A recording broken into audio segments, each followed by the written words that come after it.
Hey, this is Tom Calvin. Thanks for tuning in to Tomorrow's Legends. In 2016, a new TV show hit the digital airwaves and needed a podcast dedicated to chronicling its adventures. An elite team has been assembled for this task. Unfortunately, the world's listeners have not heard of this Wonder Twin duo. And although they may not be known now, in the future they will be referred to as Tomorrow's Legends. Martin, you're going to be our engineer. I need you to adjust our energy output to avoid overtaxing the wave rider. What? I'm no engineer. Why are you putting our fate in my hands? Just go. We have no time to argue, and there's no one else. But I didn't hear him ask you to do anything. We need more power for the time drive, Martin. How much further can we push it? Jeez, I barely got down here. I don't even know what I'm looking at. Can you just give me a second? There's no time. Our finale is about to start. Just plug the thing into that other thing and punch it. Maybe it's a good thing he didn't ask you. Okay, give that a try. But don't blame me if this finale doesn't fire on all cylinders. You look concerned, Martin. Well, yeah, I've never done that before, and this finale is, well, it was... And now, here are your hosts, the fleet-footed Flash and his hammer-swinging partner, Harley Quinn. Oh, whew. That was a close one, Harley. I can't believe he put that pressure on my shoulders to fix the ship. You know, I can't either. I was a little skeptical that this was even going to get off the ground. I was a little worried. Me too. You okay, Gideon? Yes, Captain. Thanks for your help, Gideon. You really pulled through when I needed you. So I can do better than that, Captain. Well, hello, Legendaires. Welcome to Tomorrow's Legends. We're here to cover the season 5 finale, episode 15, called Swan, Thong. I am the Flash. And I won't sing this song, Harley Quinn. I don't think that was very good, but I went for it. Well, you just said you're not going to sing it, so. True. So, just something I want to put. I'm throwing this in our letters lost in the timeline because I didn't know where else to put it. Letters lost in the timeline. And it gave me an excuse to play that. I posted a poll on our Facebook page, and I had actually asked, how will our show finale this season? And what I actually wanted to do was to have people respond to that with their own ideas before the finale aired, because I wanted to have a little fun game to see whose predictions would come true. And nobody actually, I think everyone read it the wrong way, because I put 3 down to kind of get the ball rolling, and everyone was just voting on which one they liked. So I think that kind of went again, that kind of backfired on me there. But what I found was interesting was that I gave some pretty good ideas. And the one that got the most votes, it actually got 5 votes, putting it in first place, was Charlie sacrifices herself to stop the Fates from ever having control again. That seemed to be the going one. Now, as we talk about this, maybe she kind of did, kind of didn't. She kind of, gave in, I guess. So that one didn't really come true. The second one that got the most second highest votes was the people all rise up, taking fate into their own hands, and the Fates lose their power because of it. Again, I thought that was a cool idea. Did that really happen? Not really. Not really. And then the third one I said was Charlie weaves threads for her sisters, making them mortal and powerless. Well, I mean, they did become mortal and powerless, so part of that was true, but it had nothing to do with Charlie, really. Yeah. No, not really. All good ideas. None of them quite correct. No. But I guess that's not really surprising. I will give credit to Carrie here. Carrie did make a joke of it here, but he actually was kind of on cue because he says, Deus Ex Machina Bebo shows up and, like Cisco, unleashes the dragon with a thong song performance. The Fates cannot survive a Bebo booty onslaught. Now, pretty funny comment, and where I'm giving him credit is that Cisco puts on a performance and the thong song, and it, so he's partially right with that much there. That would have been hilarious if they had combined Unleash the Dragon and the thong song.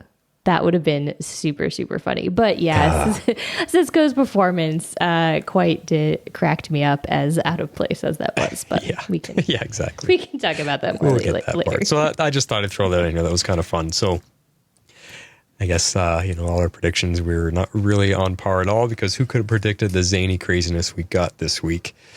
As usual with Legends.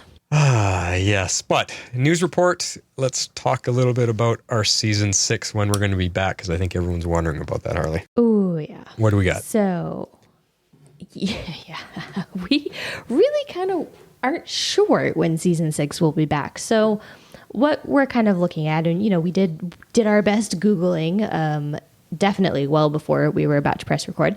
And the only thing we've really found out is that most of the DC shows that we know and love will be back in January 2021. Right. But Legends is not one of those. And so there's a bit of speculation. Some articles are just saying after the January premiere. A couple other articles are saying since Legends is always mid-season, that might push us, I don't know, even into the summer. I mean, that's a whole year from now. So that would be quite a long time, assuming they're going to be able to start filming again in the fall. That's a big if. Yeah, exactly. So everything is up in the air. That's our closest guess that we have right now is summer next year, which, like you said, is a year away. And that means we're going to be gone for a year. So you've heard us talking about, I think we pretty much confirmed we are going to do a season 2 rewatch for sure, and possibly a season 3. And since there is no Legends for possibly a year, we just may come back and make that our fall viewing and podcast time. We'll come back in September with season 2 rewatch and maybe a season 3, and just you guys can just follow along if you want, and we'll just pretend like that's our show for for 2020. Because what else are we going to do? Yeah, I mean, maybe take a little bit of a break, our usual summer hiatus, catch up on the few shows that are actually out and coming out, and then we'll just pick up in the fall like we normally would, except it'll be with reruns. Yep, because that's all we got. I mean, a year from now, we don't want you guys to forget about us, and we got to keep Legends in the loop somehow. So yeah, I got to keep a feed active and keep us relevant. So yeah, if I could come up with any positive out of that, maybe having that much time off, the writers can really dig in.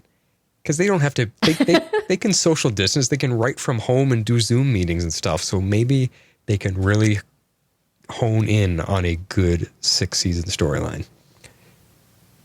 Yeah, that's true. The writers can definitely still get going, assuming they're all able to procure childcare, which I know has been a challenge for many of us that have multiple working people in our household.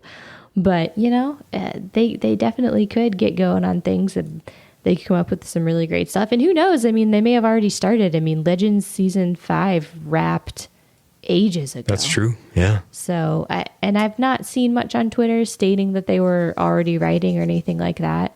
Usually the writer's room is pretty transparent in what they're doing. Yeah. But, I mean, there's no reason they can't get started. Yeah. So, like I said, they can do it from home. So get writing, get collaborating, figure it out. Do something awesome. Yes. I'm just kidding. All right. Where are we gonna let's get to our finale. I mean, we were pretty excited coming into this week because we had 3 good weeks in a row. How did this finale finish off in your mind? Well, we're gonna talk all about it. So let me just start with my rating, and maybe that'll give an indication. I gave this 8.0 shame bells. And if you don't know what that means, don't worry. I'll explain it later. All right. So this was definitely an interesting finale, right? It's better than the Bebo finale. I'm going to go with that. It was definitely better than Bebo. I think that was my lowest rated and your lowest rated finale by far. But Legends, they've got this tendency to rush their finales. And I say Legends, but it's not just Legends. It's really all of the CW. And they try to just pack way too much in. And this one, for some reason, through the first time, it felt way more disjointed than the others have in the past. I liked the concept, and I liked the way they handled the fates, and I liked how the storyline ended up evolving. But I had to watch it a second time to get kind of that maximum enjoyment out of it. I mean, the first time through, it was parts of it were confusing, and I think I got through the confusing parts on the second watch, I think a lot helped, and maybe us talking tonight will help as well. But it just, I don't know. It wasn't quite firing on all cylinders for me. I mean, the other thing, they do seem to be slimming down the cast, which I think is kind of interesting. So I don't know if we've got some new characters coming, or if Katie Lotz is just going to see a lot less screen time at the beginning of next year since she's been abducted by aliens. Not quite sure where they're going with that. I mean, I think they're definitely we're going to see a lot more of Lita, which will be super cool. And what I can't figure out is if we're going to see a lot more of Mona. Mm-hmm. Okay. Definitely more Zari and Behrad. For sure. Well, things to discuss then when we get into that. Yeah. Yeah. So we got a lot to talk about. But before we do that, what did you think of this? I have to apologize to Overlord. I just can't do it. I need my shows to make sense. I need story. I need conclusions. I need to get what's happening. Disjointed, like you said, is the ultimate descriptor word for this episode. There was no flow, no connection, or direction of what was happening.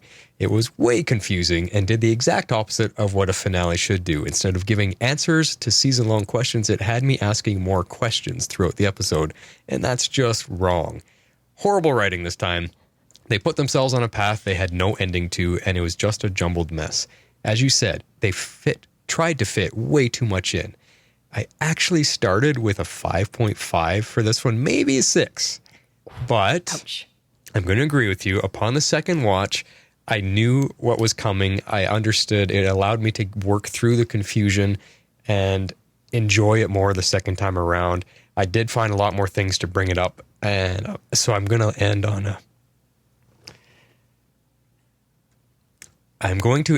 a very generous 7, because I don't want to end our season too negatively. Truthfully, I want to give it a 6, but I'll give it a 7 because I'm sure as we talk, it'll come up a little bit for me. But yeah, just too confusing, too messy. The first time through, if I only watched it once, I was almost ready to shut off the TV. I was just like, what is going on with this mess? Oh my, the writers have flubbed the finale yet again, and I'm tired of being disappointed. But second viewing, it was more enjoyable, and I was able to just relax and watch the stuff. And like I said, Overlord, I just can't. I cannot watch a goofball show that has no point, rhyme, or reason to it. I need my shows to make sense. Plain as that. I come into a show because of story and characters, and that's what's keeping me around. Is I love our characters, but man, if I was here with a story, I'd be sorely let down. Yeah. I think I liked it better the first go through than you did. Yeah. But yeah, I mean they shoved a lot in. They really did. They had a lot to handle. I mean, they had to send off 2 characters with meaningful goodbyes, and they had to actually wrap up the show, the point of the season, and then they had to set up the next season. It was a lot. So I don't know. It was a lot. Let's dig in a little bit more. Yeah, let's dig into it. And before we even get to your talking points, I had a couple things I just wanted to mention here that I noticed, and I've been noticing the last few episodes, and I just kept forgetting to mention it. I'm finding they're previously on snippets they do at the very beginning in the opening. It's always spoiling what's coming in this episode. They're always giving away what they're bringing back for this episode. And for this one, for example, they talked about, the hell weapons. I'm like, why? Now I know the hell weapons are coming, and the hell weapons are going to be the ultimate, victory tool or plot twist to end this episode for them to defeat whatever it is they have to defeat. Just because they said in previously on, and they show a clip up of the hell weapons, like, man, why are they doing that? Week after week, they keep giving stuff away. They don't need to. They don't need to remind us of what we've seen before, and that is going to come again. To me, it's just a big giveaway. Yeah, well, sometimes I feel like we're a little bit more than the casual viewer, and that the casual viewer might need those hints. Okay. But I could be wrong. Could be wrong. Now, have you been paying attention to the credits? Especially, I don't know if this has been all season long, but especially lately, we got most of our main cast gets just a regular credit as their names flash on the screen. But after we get, Katie Lotz and all the regular crews, then it says with Nick Zano and Dominic Purcell. So they get a with credit. And then after their names, there's a special appearance by Matt Ryan. Like, and what? They've been doing that for a few now, and I've forgotten to mention why. I thought these guys were all regular cast members. So what is so special about Nick Zano and Dominic Purcell that they are a with credit? Because that's like a higher above, we're lucky to have them kind of credit. Okay. And the special appearance by Matt Ryan, he's been with us for, 2.5 seasons now? Isn't he? Why is it special appearance? He's been a regular member of the crew for a couple seasons now. Yeah, I don't know. That's a little weird. But yeah, he has been a regular crew member. Yeah. So, I mean, getting a with credit and getting a special appearance, that's usually reserved for people that are coming in. Like if you landed Robert Downey Jr. as a guest spot, you would say special appearance by Robert Downey Jr. because he's coming in to so it's just strange that they're given these guys those special extra credit. I don't know what that is. So, especially like Nick Zano, I don't understand what's so special about him to get. Since he's been a series regular since season 2. Yeah, I don't know. Dominic Purcell since the very beginning. So why is it with Dominic? It's like, lucky for us, he's still sticking with the show. He gets the special credit. I don't know. It's just odd. Yeah, it is odd, but I mean, I don't know. Could be true. Who knows? But now and then, I guess we'll just see. Along with the credits, I saw Courtney Ford in the opening credits. I'm like, what? Again? After the way they ended the show and for her and Ray, why is she coming back yet again? And for such a small bit part is all it ended up being. She only had one little line. Other than that, she was just standing there as a statue, and then she got involved in the fight. But why would she come back for that bit part, go through all that hair and makeup to be Marie Antoinette? I don't understand. I'm curious what strings they pulled to bring her back in for that. I mean, we didn't need her. She didn't have to be there. There's no reason for her. Maybe they just wrote it into her original contract that she would also be in the finale. I have no idea. Yeah. I mean, I'm not complaining. I love her so much, and it was just fun to see her and hear her again. But really, it was pretty much a nothing bit. Yeah. No, yeah. It definitely was just a little bit of a bit part. But because they brought back that encore, they established that she was it. So they had to bring her back. Yeah. Anyway, well, there you go. That's my opening credit stuff. All right. Well, let's start at the beginning here. So there's a couple different chunks that we're going to go through. It more or less flows chronologically, so it shouldn't be too confusing. So I figured we would start with the destroying the loom plot, where they actually have to destroy the loom. Okay. And so first thing I want to talk about is that Mick, Ava, Zari, and Nate are apparently tasked with searching for the Wave Rider, which has been stuck in a, quote, forbidden dump with like literally everything else about modern life, which was amusing, but it was really super TV convenience here to get Mick using the clicker to like find and unlock the Wave Rider. I mean, it was horribly amusing, but it was very, very TV-ish. I don't know. How did you feel about that? It was funny that he was searching for it with a clicker, to unlock your car, like you're walking through a parking lot. But I enjoyed that part of it, and just the way Mick was acting the part of the clicker. He just looked funny. But what bugged me was the dump was just a bunch of garbage bags in kind of a rather clean park-looking area. It didn't look like a dump to me. It looked like the back park of a studio lot or something. It looked pretty clean to me. And then I looked at, even on the second time through, I looked at the pile that they found the Wave Rider in was barely half the size of the Wave Rider, what it actually is. And I thought, Mick, it shows them climbing down and having the jump inside the ship, but Mick didn't climb that high to get on top of it in the first place, where he first opens the hatch. And I thought, there's some perspective discontinuity here. Things aren't making sense. That is way too small a pile. And then I laughed because when Mick was climbing up and he's punching and kicking everything out of the way, you could easily tell that all the bags were just full of foam. Everything was so soft and squishy that he was moving out of the way. And I just thought, because I noticed things like, it's like when you notice they place one thing on one side and then the next cut scene it's moved and you're like, you guys missed that. It should have been on the left side. It was one of those kind of things. I've seen that in movies before where you could tell things are really, well, fake. They're movie magic fake. So I just thought it was funny. Right. Yeah, they're staged, and that particular cut was not completely restaged or whatever it is that they do. Yeah. So lots of movie magic stuff that I don't really catch on to, but that is pretty funny. The biggest one was how small the pile was. I'm like, that's not the Wave Rider couldn't fit on there. The ship's huge, and Mick looked like he climbed on top of the coffee table or something. Like, it was weird. Well, maybe it was partially under the ground or something, because I'm sure it had been there for years. So I don't know. That's all I got. Just a warning. I'm going to be nitpicking this episode apart because of how confusing it was. So, all right. Well, I'm going to do my best to bring it up, and I am going to talk about Zari. Yeah. 1.0. Okay. There's some good points. Yeah. So she has an excellent point right in the beginning here. She kind of states that if you make life bleak enough, people forget they can revolt. And I think that's very telling of like the former future she's from. And I miss her perspective a lot. That is a good point that you're adding in, and a good point that she makes, because I think that's what is part of what makes her so amazing. Like the character of Zari and why we love her so much, because she has such good perspective on the way things are, the way the world operates, the way people are. She's got such great perspective, and that's why we miss Zari 1.0, because Zari 2.0 has absolutely no perspective.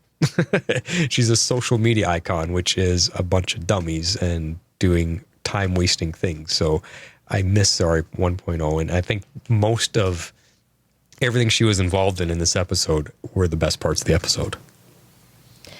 I would agree with that statement, and I miss her very much. So yes.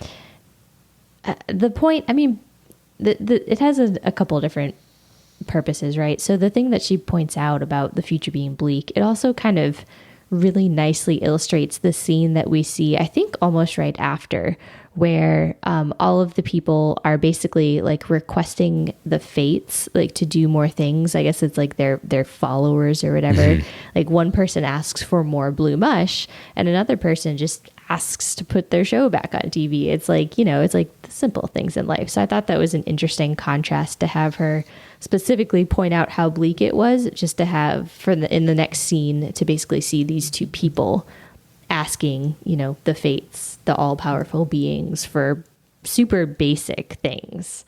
Yeah, because they don't want to make a choice, which, like you're saying, it's very telling of our society in the real world. It's a statement to what the majority of society is like. Most people would rather be part of a herd of sheep and just follow and have everything done for them, everything mm-hmm. told to them, everything given to them, just a sheep following along, instead of having to choose or take, make tough decisions or have to do something on their own. People just want to follow. They just want to have someone tell them what to do. That's the majority of society today. It is. And that just really leads into my next point, because y'all, I'm going to get deep for a second. We know the writers are brilliant, and I don't think it's a mistake that they have only one bright spot in these people's lives, and that it turns out to be TV. I mean, they've illustrated time and time again, and I think mass media today can illustrate time and time again. It's the best way to, this is probably the wrong term to use in the current climate, but go with me here, basically indoctrinate your masses subliminally, or to basically support your message or get your message out and have your message known. And then number two, like, it's a huge commentary on our society and how much value we place on entertainment. I mean, the only thing this girl wants in a future where she literally eats mush is for her shows to be back on TV. And so I think it's very telling, and I thought it was well done by the writers to use both of those and as a plot point here. Yeah, well, you're so true. That they really were picking on the real world here, because I mean, your first point about using TV to get people to follow certain things or whatever. I mean, how telling is that in our real world? How many times have you witnessed people, they won't listen to their boss, they won't listen to their friends or their parents or their their doctor or whatever. Oh, but Beyonce said this and this, so that's what I believe. That's what's going to follow. Or some whatever celebrity will endorse something or will express something on social media, and people eat that up and they follow it and they take that to be the gospel. It doesn't matter what their parents or their friends say. It's exactly that, because TV, music industry, people seem to latch onto that more than anything else, or sports, even professional sports. It's just, it's awful how easy that is to get people to follow based on being a celebrity of some kind. And then, like I said, both your points are really good there, and it's not just entertainment. I mean, look at phones, look at tablets, and things like that. I mean, I liked that one line from when we had one of the two Zari scenes when she snatched the phone from her doppelganger there. And, Zari 1.0 she says something like that. The screen has the same effect on the brain as drugs do. That's why they're so addicting. And that is something that I would toot my horn all day on, because I do every single day. Whether it's friends or, poor Patty Spivot, whatever, I'm constantly harping on them about the phone being an addiction. Because it does. It activates the same chemical reaction in your brain that you get from cocaine and drugs and whatever, cigarettes. And that's why you look at today in the world, nobody can put their phone down. No one can be without it. It's crazy. And it's just, to me, it's pathetic how much life people waste in their little 4-inch worlds in front of their face. I'm like, it drives me crazy. And I just love that they use the two Zaris to piece that together. And, she's like, yeah, this she's snatching it. Look at the reaction. Like, she freaked out right away. And how many of us freak out? They forget their phone at home and it's like the world is ending. It is. Yeah. So. It's true. It's crazy. It's kind of like a lifeline. I forgot my phone at home the other day, and I literally was driving like 7 minutes up the road, and I just felt weird. I felt out of touch, like so weird to not have like a lifeline to the world, which is sad, I realize, but also modern society. I don't know. It's weird. It's funny you said that, because today I actually forgot my phone at home. I was late. I slept in a bit and I was late for work, and I grabbed my lunch and I ran out the door.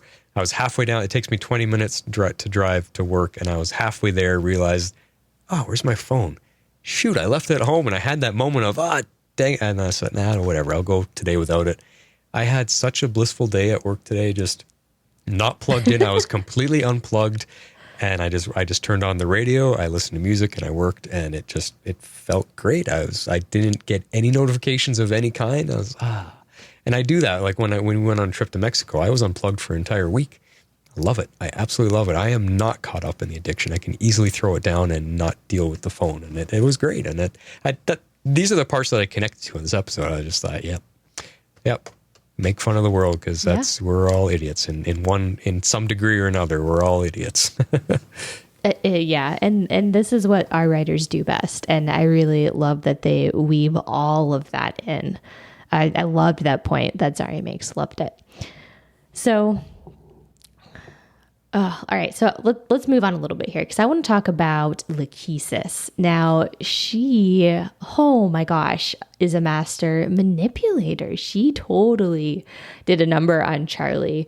And I guess I kind of wasn't expecting to the degree, like, because we haven't been able to see that all through this season. Like, people keep saying, that's what she does. She manipulates people, but we've never quite seen it. So I felt like they did a good job this episode, really kind of illustrating how Lachesis was able to turn Charlie's guilt of what she felt and like turn it around on her and just totally imprison her, basically, like with her own doubts and her own guilt. And so like she has Charlie just completely buying into the fact that all of the Encores are her fault, which I guess you could argue that they are, but because she broke the loom, right? So she allowed free will, which causes chaos on Earth, which includes allowing villainous people to rise to power. And so she just totally twists that all up and gets it in Charlie's brain that everything that is happening now is her fault for originally allowing free will, which is mind-boggling to me. Like, all Charlie wants is humanity to have peace. That's all she cares about, and Lachesis knows it, and she just totally takes all of her doubts, all of her insecurities, and she turns it all on its head and basically has Charlie convinced everything is her fault and that this is the only way to give peace to the masses. And it was really interesting to me. Huh. Yeah, I mean, I agree with you. For that moment, I mean, she took advantage of Charlie, who was in a very vulnerable state. So she knew how to play the cards because, you know, that's her sister and she knows what she holds dear to her heart. So yeah, she definitely took. And then, like, speaking of Lakesis, that remember last couple episodes I had said she's wearing that red medallion on her neck. I wonder if that means anything because we've seen all the medallions. We got a really good close look at it a couple times this episode, and I don't think it's anything. It just was. It looked like red gems or something, but it had no name on it. It had nothing in there, any symbol of any kind. So I'm thinking it's just jewelry. Yeah, I think it's just decorative jewelry. I agree. Now, before we get to your points about what people were doing with the loom once we got in there, before we get in there, that this is my biggest Form of water. nitpick of the episode. It was way too easy for them to get into the loom room. Only 2 human guards. You have the most powerful item in all of human history that can change the fates of everybody, and it's just down a hallway around a corner with 2 human guards guarding it. That to me drove me nuts. Absolutely ridiculous. I can't believe they made it that easy and that cheap. Well, hold on. Think about the fact that all of society is essentially enslaved. They have written everything into it, including imprisoning the legends on TV. There's literally no threats. So they still, wouldn't you want to? It's really all they need is just like case posting a couple of people. Yeah, but what if? What you have no? They've obviously had their people rise up against them before. The loom was broken before. I don't know. I would expect that to be under super heavy guard and lock and key and like almost impenetrable. To get the loom of fate. Like, come on, it's the most powerful artifact in the world. The loom of fate. It should be near impossible to get to it. The loom was broken by Charlie, and Lakesis has her under her thumb. I'm not buying it. Not good enough. All right, we're going to have to agree to disagree. I felt it was totally plausible given the state of society. Now, speaking of the loom, another minor nitpick here is I thought they did so much better with showing us the loom when Charlie was trying to use it a couple episodes ago when she had filled the entire Wave Rider room there, and they're all watching it flow around the room. I thought the effect for that time was so much better than what they did this time. To me, it was kind of a letdown. I expected so much more at this point of the show and where we're at, and the loom is rewriting all of Earth's history at that moment. It should have been more than just one stream with a few strands sticking out. It wasn't really doing anything. I was kind of let down by that. Yeah, no, I mean, I bought into it because they have to use it to do anything, to like make it do anything. So you just think it was just sitting there, kind of like in... Basically, yeah. I mean, see, I thought it was kind of out waiting for someone to weave some more stuff. Okay, I thought it was kind of like in a perpetual, constantly weaving kind of state because they didn't really have a weaver working it anymore. It was just they kind of set it in auto mode almost, is what I thought. And well, because Lakesis has a point when someone asks for something, she says, "Oh yes, we will weave it into the fabric of time," or whatever it is she says, later tonight. So they have to actually do the physical weaving. So when it's just hanging out, I mean, it's kind of just chilling, waiting for someone to use it, is how I took it. Okay. I'll give you some leeway on that one. I was just a little bit let down on it. I was like, I wanted to see this big, miraculous, amazing wonder of the world type of thing. And, you know, yeah, it's the finale. Like, come on, give it to us. Well, I don't think they have much of a budget these days. So that's true. All right. Well, let's move on to a couple of your points. All right. So we're going to talk about kind of what was going on with John and Astra, because they're sort of plan A, right? They're going to try to basically drain the loom of its magical energy to destroy it. Because that is how, like, Astra is supposed to connect with her mom, which basically turns her into this crazy, like, magical well where they can just drain out all of this magical energy, and it basically goes into her. It channels into her as best as I could tell. And then John can pull from it. Yeah. Yeah. And then John can pull from it, and they can, like, you know, put the final touches on it or whatever. But apparently because Astra spent so long in hell and she ended up replacing her mother with Lachesis because her mother was just too painful for her to remember, she can't really hold on to her memories long enough to help John. So they kind of end up going on to plan B. But I thought this was an interesting concept of having someone basically be like a magical well, like a reservoir of energy. It's not something we'd really heard that much of before. So that was kind of cool. No, and it made sense what you said there, that, you know, Astra had more time with Lachesis than her own mom, because her mom disappeared from what we saw in the flashback. She was just a little kid, like 4 or 5 years old when she lost her mom. So she grew up with Lachesis. And therefore, I mean, you think about yourself right now, it is getting, the older we get, it's getting harder and harder to remember your childhood memories. So she had trouble keeping her mom in mind, and she wasn't able to hang on. So that to me makes sense. Now I want to ask you here, because here's the nitpick question. How can John just whip up a magic spell that's strong enough to defeat a god's magic and the Loom of Fate combined? How can he just do that? I mean, we've never seen that he's that powerful and he's got that much pull on dark magic. That seemed a little bit of a reach for me. Well, I think that's why he needed Astra and her connection to Natalie. Because they, as I understood it, they basically are siphoning off all of like the magical capital, if you will, that they need to destroy it from the loom itself. And then Astra was going to hold on to it, and then John was going to pull it from her. And I mean, he has extensive knowledge of the dark arts, so I bought that he would know of a spell he could use, but if it was just him himself, he wouldn't be able to pull it off because he's not powerful enough.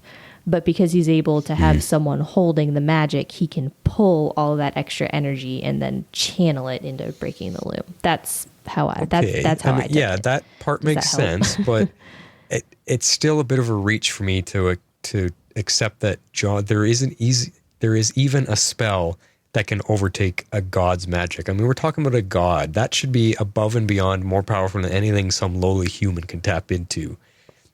Like who's strong enough to create a spell that somebody can cast to overthrow a god's power? That's where I'm disconnected. I'm like, no. Humans should not be able to cast magic more powerful than a god. That's all. Well, then the season would never end. Yeah, I know. That's all I got. Anyway. Like I said, I'm going to be picking this one apart because these are all the confusing things. Like I said, I was getting way more questions during this episode than I was getting satisfying answers. So they're all coming at you. Well, let's move on to the part that I found the most confusing, which was Sara v. Atropos. Sara versus Atropos. Yeah. Yeah. So the good news is Sarah's future vision, which apparently comes from Atropos, we learn, helps her to defeat her, which was an interesting turn. So she basically has an encounter with Atropos, gains these powers / scars, as Atropos says, I guess the loss of her sight, as she's, trying to overcome her. And so she's able to use that against her and destroy the loom. But that was kind of also the confusing part. So we can pick this scene apart a little bit more, but let's just take a beat there. The reason it's confusing is because it gives us a bunch of answers that don't make any sense. Like, what do you mean Sarah's power comes from her? Okay, I can kind of get that. That the way the timing of, I don't know. It's still, even when you think about it, it doesn't make any sense. And then, we'll go through it piece by piece. But the first point I want to make, I mean, for a god who's supposed to be the warrior god who deals with everybody, Atropos is not a very good fighter. I expected better out of her, I think, than what we saw here. And just throwing little bone knives. I don't know. I think she showed better in the zombie episode than she did here. So anyway, but let's pick it apart here a little. Let's go bit by bit here. Yeah. Well, I mean, you said you were confused as like how her powers like came from her. And I mean, to me, when they had when they had their encounter in the forest and she survived her encounter with her, she lost her sight, but then she gained the future knowledge. And so that was what I guess she gained from that encounter. Instead of dying, she picked up a little bit of her power, maybe because she's a paragon. I don't know. They never really That's the thing. made that quite clear. They never explained that. How Sarah's just a regular person with no superpowers. How does she survive an attack from a god that kills anybody else? And how does she get a superpower from it? Which really isn't a superpower. She just sees 2 minutes into the future. Big deal. Yeah. So that is a point that it would have been nice if that had been explained, and it wasn't. So I'll definitely give you that and let that stand. But I particularly loved Sarah's comment when Atropos is like, "Oh, your power comes from me," and she's like, "No, it doesn't. My power comes from my team." And then her team kind of basically comes to her rescue, and I loved that part. I love that they brought in the team. The idea behind it, but when you're saying my power comes from my team, she's not really referring to any power per se. It's just the fact that she's got backup. She's got friends is all she's really referring to.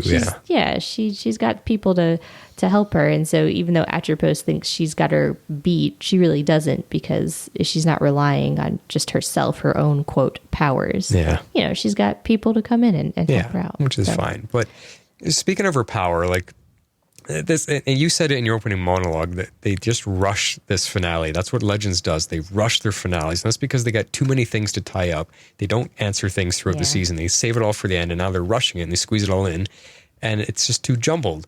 Here's something to me that was just a huge rush. Like, it took Sara weeks for her superpower to take hold and take effect, and for her to figure it out what's going on, and for it to develop. And then in this episode, she just loses her power once Atropos is defeated and gains her sight back instantly. Everything's just back to normal. And I'm like, what? Rush. It took weeks for this to develop, but snap of her fingers, everything's back to normal. She got her eyesight back. It's too rushed. Too much. Yeah. I mean, you're not wrong, but they couldn't afford to drag that part out. So, yeah. They didn't even explain or answer it yet, and they were already solving it. That's the problem here. Yeah, you're not really wrong there. All right.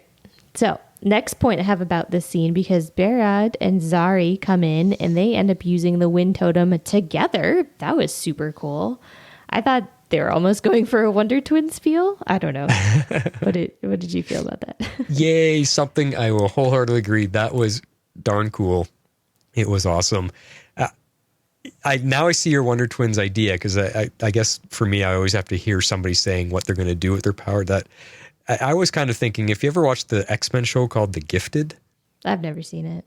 Anyone out there, any of our listeners watch it, there was a brother and sister superpowered siblings on there, where they each had their own individual power, but when they held hands, their power became super strong, super, accentuated. And that's what it reminded me of, because these guys, they held hands and used the power together. I was like, ooh, that's just like those two. I can't remember the names of the two kids on The Gifted, but yeah, it was cool. It was cool to see that they each share the totem now, and then by holding hands, they can combine their powers like they're two halves. So it's very cool. That was neat. And I'm sure that's something they're going to toy with in the next season. I'm guaranteeing that they will play with that. I'm sure that they will too. There's no way that they just threw that out there and sidelined Zari 1.0 to not bring that back. Yes, exactly. All right, so now we're going to get into the more confusing parts, or potentially the parts you didn't like as much. Confusing, pissing you off All right, so Sara ends up, I don't know if she cuts Atropos's thread or if she just pulls it out and links it into the loom. I realize I'm combining two of my points here, but it was confusing to me, because at first I thought she cut it on the first time I watched it. But then when I went back and watched it, I don't think I ever saw her cut anything, but it looked like she pulled it and tried to link it back to the loom, which self-destructed everything. Okay, let me interject right there. She pulls it out and she kind of bundles it up into a bundle, and she smacks her with it, which sends her flying backwards. Oh. Yeah, it was weird. I'm pretty sure that's what she did. On the second watch, I caught it. She kind of bundles it up and she smacks her with it, and it makes her fall backwards into the loom. Yeah, it's kind of Oh, that's weird. Yeah, I think. I don't get why that worked. I mean, I don't get why that worked. Well, go on with it.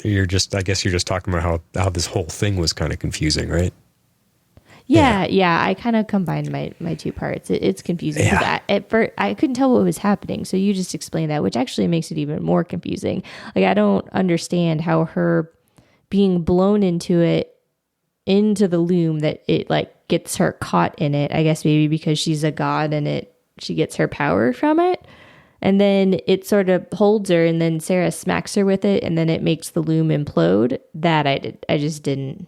Yeah. Killing them both. I breaking the loom and killing Atropos. I just 100% did not get that. And this is where Overlord's going to get so mad at us, because he's probably just loving it. And oh my God, yeah, that's fun. I can't let this kind of stuff It was cool, go.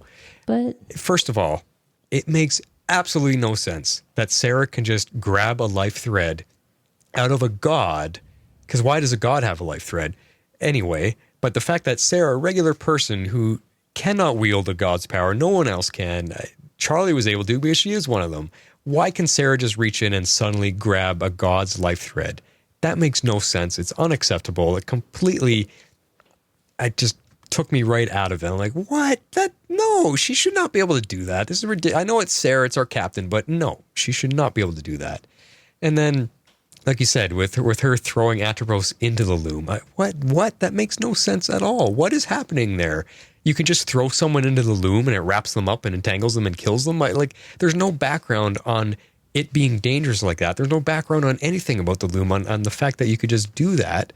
And how does Sara not know that might destroy the entire reality of existence by screwing up the loom like that? I mean, it was such an empty plot device twist to get the episode over fast. A cheap cop-out, and I think the writers really copped out there, and it just... Oh, this should be my second big nitpick. In fact, it is. No explanation, no rhyme or reason to that. It just made no sense, and I'm left scratching my head over that one. Even after 2 times through, I'm just like, that's unacceptable. yeah, that was by far the most confusing part of the entire episode. Completely agree. I got nothing else. I didn't get it either. I am so curious at what our feedback is going to say. Judging by the Facebook comments and the few things I've heard here and there, I think people are very 50-50. A lot of people just had fun with it, and a lot of people are really upset and just like, oh my God, that was just another bad episode. So we'll see what our feedbackers say. Yeah, I'm definitely curious to hear how people liked this episode or didn't like it. I don't know. I guess we'll find out. Well, that's all I have on that kind of first part. I think we touched on all the major points of basically all of the plot points up until the quote loom is destroyed, even though the legends don't know it's destroyed moving forward. But yeah. Okay. So let's roll into this bit where they're having to actually defeat the 2 fates that are left. Because technically at this point in time, they're still going up against Lachesis and Charlie, because Charlie thinks she's protecting them, even though she's not. So this is where it gets a little crazy. It starts to go off the rails quite a bit, but it is fun. I will say I did have a lot of fun with these parts, because there was several of them where I just shut off my brain and just watched it and was like, oh yeah, this is funny. But to start with, the History Museum, I loved it. It felt very much like the Flash Museum, and it made me giggle. And I'm actually pretty sure it's the same set as the Flash Museum. I guess I didn't. You know the feeling I got. What's that comedy that there's a trilogy of, say, Night at the Museum. It made me think of Night at the Museum for some reason. And I mean, you see, we're going to get into it, but you see all the statues, and you're like, they're all going to come to life. Predictable. Here we go. But we'll get to that. We'll get to that part coming up. So let's go on to your next point. Yeah, we're going to dig into that. But the next bit we're introduced to, so they're starting to go through this museum. But before they get into the museum, they have a run-in with just people in general. And they all seem to be looking at their smartwatches to tell them what to do. I say this as I am looking directly at my smartwatch.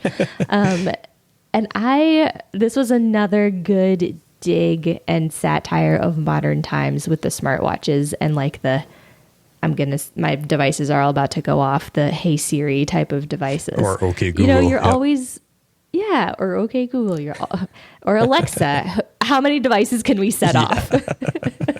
Sorry, everybody. I was having fun with that. But anyway, like I was saying before, like we were just talking about, you're always linked. You're constantly connected to a device into the world, and the smartwatches, as much as they have made things infinitely more convenient, you're that much more connected.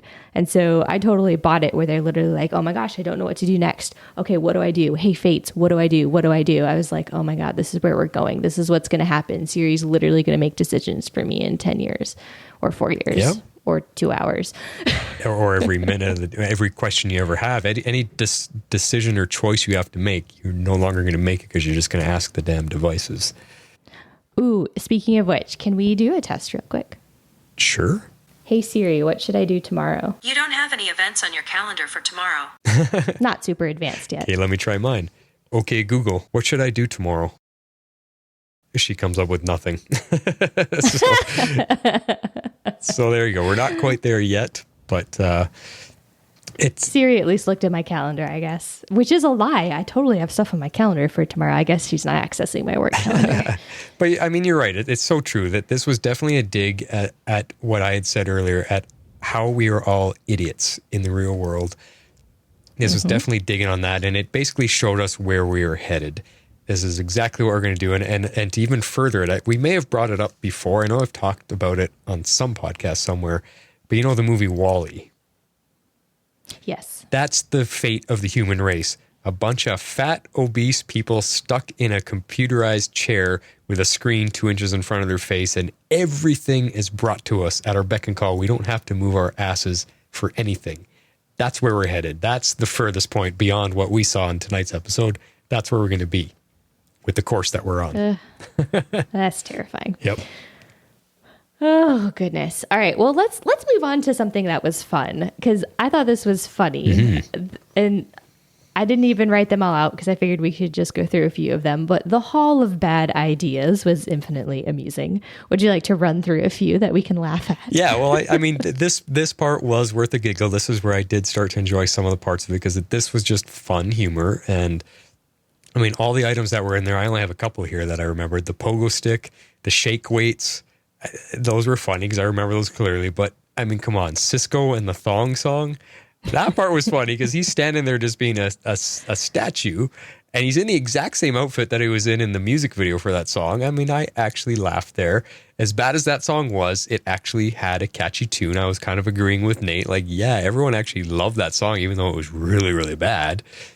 It was terrible, but everybody loved it. It was so damn catchy. Yeah, it's like that. Who was that other guy? That guy from Korea or whatever. That. Oh, yeah. He can't even sing. His singing voice is Gangnam Style. Gangnam Style. Gangnam Style. That's another one. So, the song is so catchy. It's not even in English. No. So this whole thing, it leads to I think the funniest part of the episode for me was when the camera kept turning to Nate. And first of all, we see him as the fight's about to start. He's like, yeah, I'm doing this. And he slams the thing down to start the song. And the Thong song is the fight anthem, which is just funny because somehow they choreographed it to that song, which I thought was great. But for me, it was great. The funniest parts was when the camera kept turning to Nate and he's dancing to the song. Instead of fighting, everyone else is fighting. He's dancing, but then he does the Cisco twist foot stomp as he turns to steal to knock a few guys out.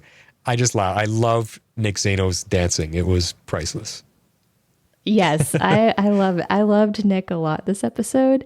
He was hilarious. And seriously, honorable mention to Cisco. He still got it. Let me just tell you. Crazy. Yeah. That was amazing. Like, did you see his moonwalking? Like, that was awesome. I thoroughly loved his performance. I really legitimately don't like that song for many, many, many reasons. It's a guy song. It's a guy song, but damn, is it catchy. And man, Cisco had some moves. Let me just tell you, he still got it. Yeah. I was impressed. Yeah, and I mean, when you read the article, I think someone posted on the Facebook page, I mean, everyone just loved having him on set there. As soon as they knew he was there, they all got excited. They looked up to him like a celebrity superstar, and it was just great that he was okay with making fun of himself and being part of the history of bad ideas. That's pretty funny. So That's true. That's true. I mean, maybe he thinks That's that. I mean, true. his career kind of died after that. So I guess, yeah. Well, I'm glad he was a good sport about it. If anything, he's going to get a ton of royalties of people reinvigorating that song. totally. So that's probably why I from agreed this to it. episode. Yeah.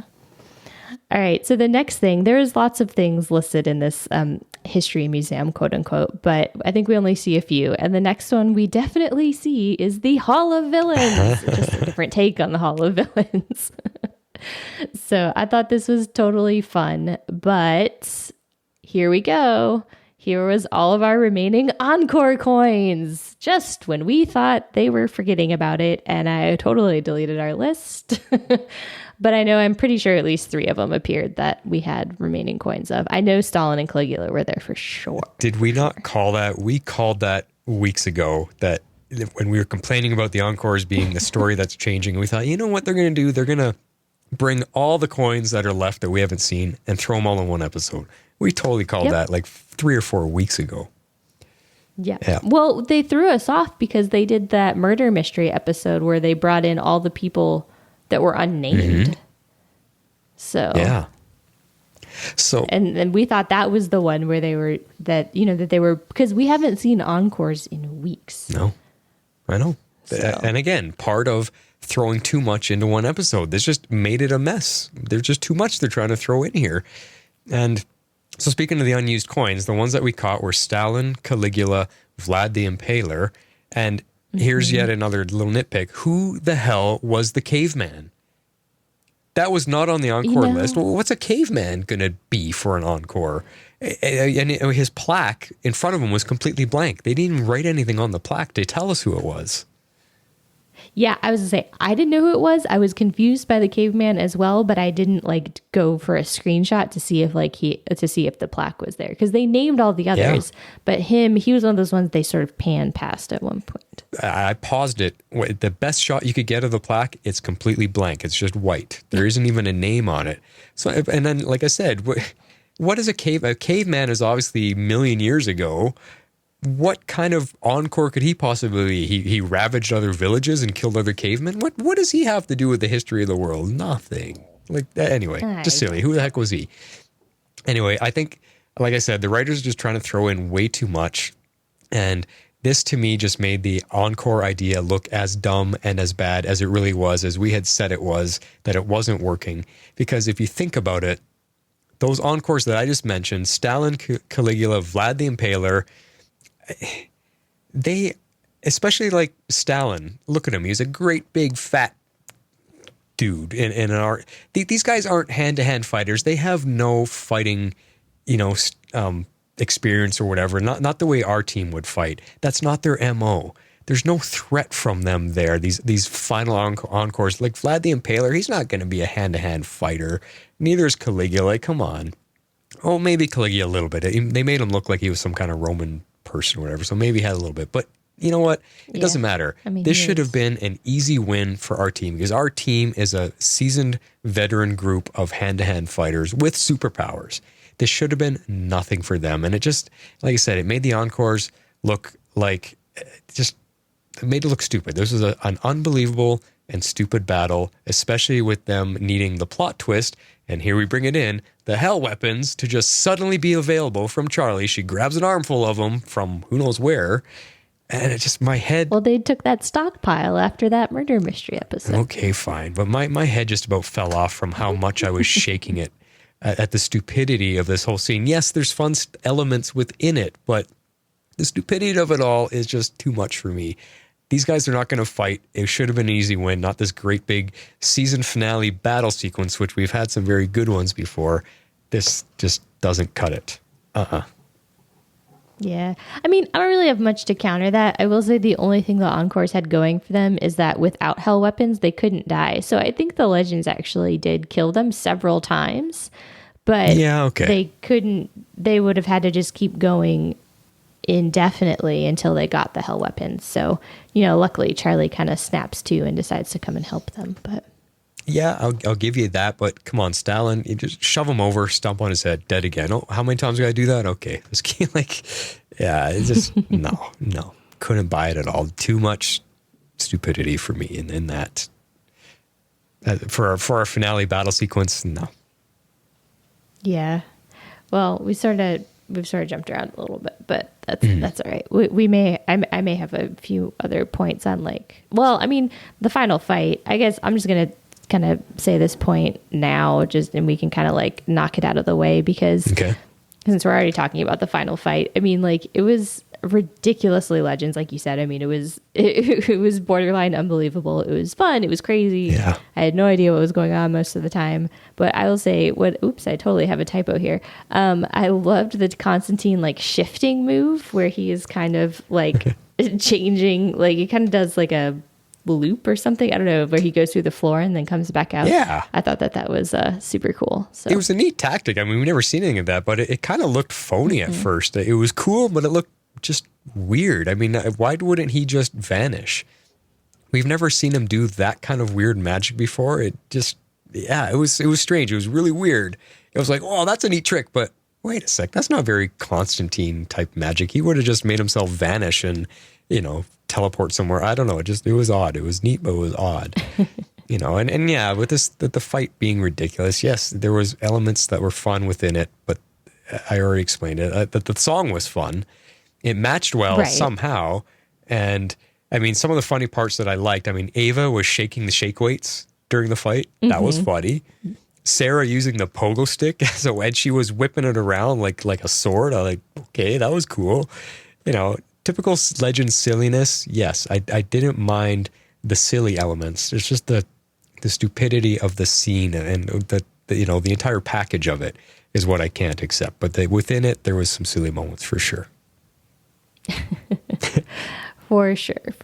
Well, we sort of jumped to the end, but there's some other points leading up to it that I kind of wanted to cover just really quickly. So when they were trying to rank all of the villains, I thought it was kind of funny that the Legends are only number 2, and because they're the God Killers, and they're upset about only being number 2, or at least Ava is. She's like, was it weird we're not number 1?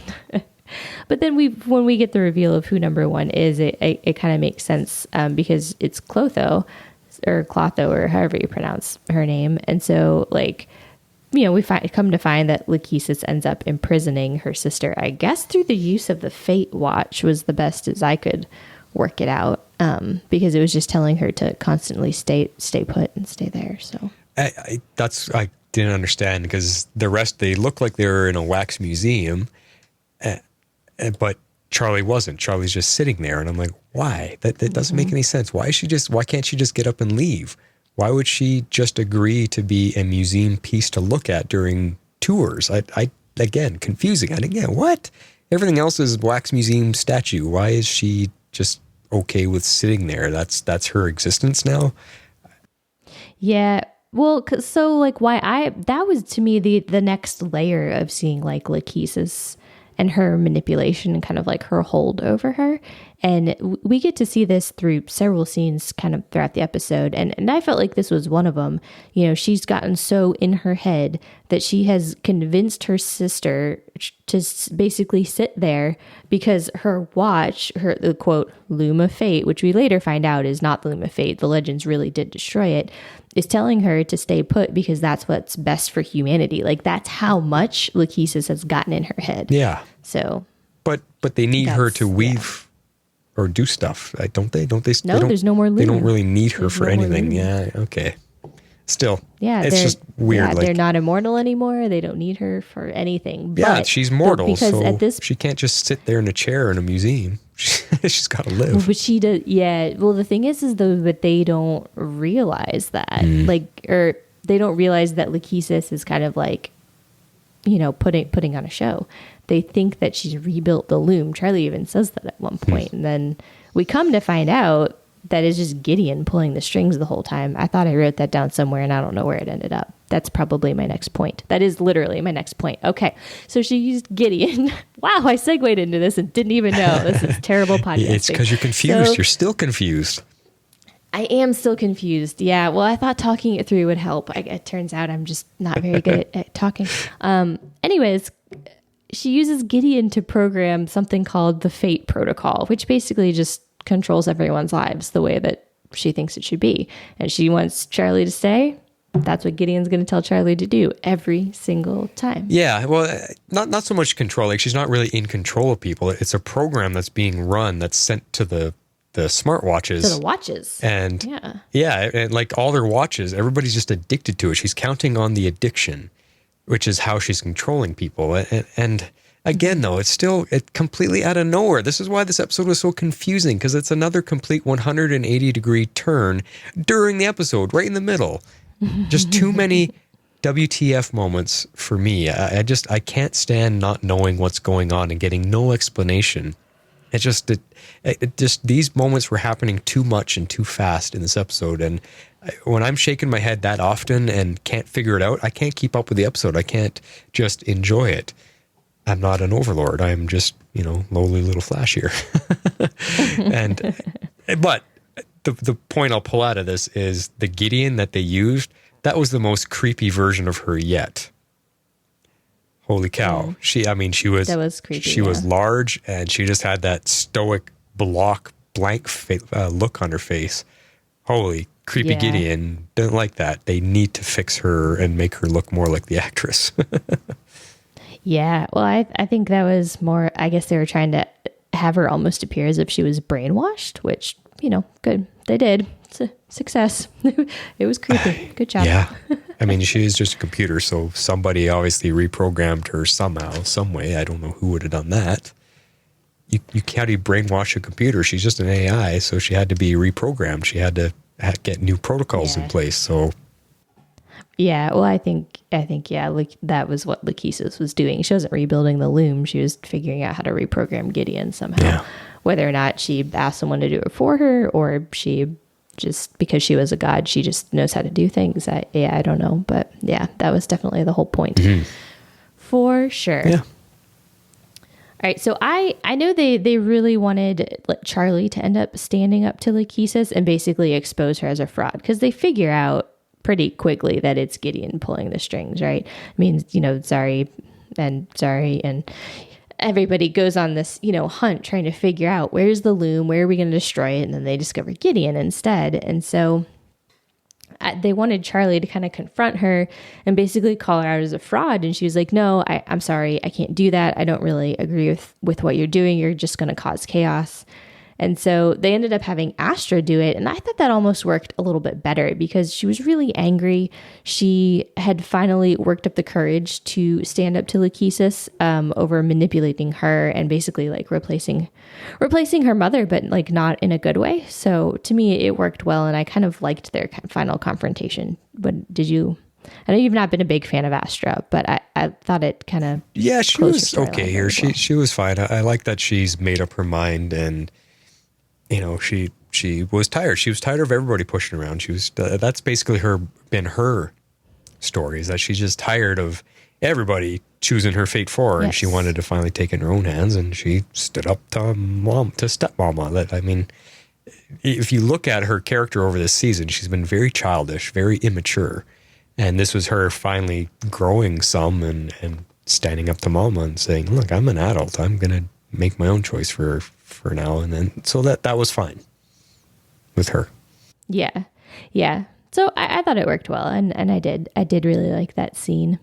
And I love the writers. They totally wove an inside joke into the whole thing, because there's a point where the crowd is yelling things, boo, hiss. And then at one point they yell shame. That was totally an inside joke. Do you remember my Dragon Con story? You're going to have to remind me. I don't know. So at Dragon Con last year, Nick was there, and he just shared the funniest stories. He's hilarious. One of the stories he shared about the cast is that they have a literal shame bell on set, and that they will shame each other. That's their kind of goofy thing that they do on set, And so, when they do something horribly crazy and off the rails, the whole cast and the whole crew gets in, they're like, shame. And so I thought it was hilarious that they brought that into the episode. Okay. Very inside baseball, but very funny. Gotcha. Yeah. So that was just a fun little Easter egg. Cool. Well, let's talk about Zari and Behrad a little bit, because they actually had a good chunk of this episode. But, they were kind of away from all the zaniness, dealing with the stuff they got to deal with. They were. So, as it turns out, we find that Zari 1.0, sadly, is a temporal anomaly, and her presence is literally killing her brother, the one person she gave up everything to save. So in the end, she finally gets to save him. And while I loved that for her character, I hate it at the same time. This is what I have to say about this stuff. Finally, some good Legends writing and story elements in our finale. This was the best part of the episode for sure. Everything to do with Zari and Behrad. Yep. I mean, I was wondering what was up. And when Zari explains it as she figures it out, yeah, man, that sucked to witness her having to realize what was going on and then decide what to do. She had to act on it. And what also sucked is that Behrad isn't even that attached to Zari 1.0, because that's not his version of Zari at all. He doesn't know this version. He knows the social media icon Zari. He doesn't know this smart computer hacking one at all. So he's not even that attached to her. So it was very much a one-sided tragedy, which made it suck even more for her. It's just not fair. I was feeling so bad for our Zari, our favorite Zari. But what I really did like was seeing how he originally died all the way back in Zari's origin storyline from her introduction to this show. We never got to see that happen. We only heard it from her. So the fact that in a couple flashbacks, we saw that moment in time that changed her course of her life and what got her to be part of our Legends crew, I loved seeing that. It was a very nice callback to how she first came on board the Wave Rider. Yeah. I loved everything they did with her story, as sad as it turned out to be. I will not lie, I definitely shed some tears over her final scenes and saying goodbye to everybody once and for all. It just, I was like, no, don't go away.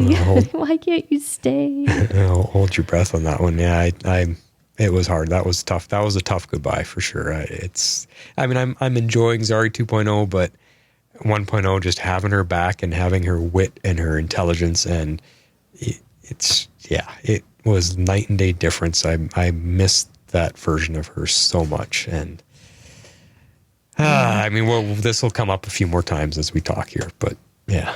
Yeah. I mean, I really missed her wisdom and kind of like her solemnity in cases, because I mean, she says all sorts of like poignant stuff. I mean, really, she talks about the screens being addicting, and she talks about, this is how you suppress people. You make their life super bleak, and you can, convince them that living for mush is a good thing. Like, you know what I mean? And so I miss that soberness about that character and that seriousness about that character. And she always had so much wisdom, and I miss that. It really makes Zari 2.0 look completely clueless compared to her 1.0. Like, they are so opposite in their knowledge of the world. It's crazy. And I think I'm so connected to 1.0 that I'm having trouble. I love the actress, and Zari 2.0 is okay. She's been funny, but she's kind of useless. So, and I miss 1.0's tenacity. I miss her wit. I miss her brainiac gadget mind. And I even found this episode, her and Nate, I actually didn't mind it. It was fine. It's far better than Zari 2.0 and John. And, it was actually believable what she was feeling in the goodbye. It really was. When she was having to say goodbye to Nate, it hurt. It sucked for her to have to say goodbye to him when she just got to be back with him. And what surprised me was I was actually a little disappointed with Nick Zano's performance in these moments with her. She's crying. She's pouring out her heart to him. And Nick Zano, the actor, couldn't even get watery eyes going. He didn't send a tear. He didn't even sell that he was sad. And I was like, what? Is that supposed to be? Is he not feeling anything in this scene? Or is this just him not able to do sad? Maybe as an actor, he can't do tears because not all of them can cry when they need to.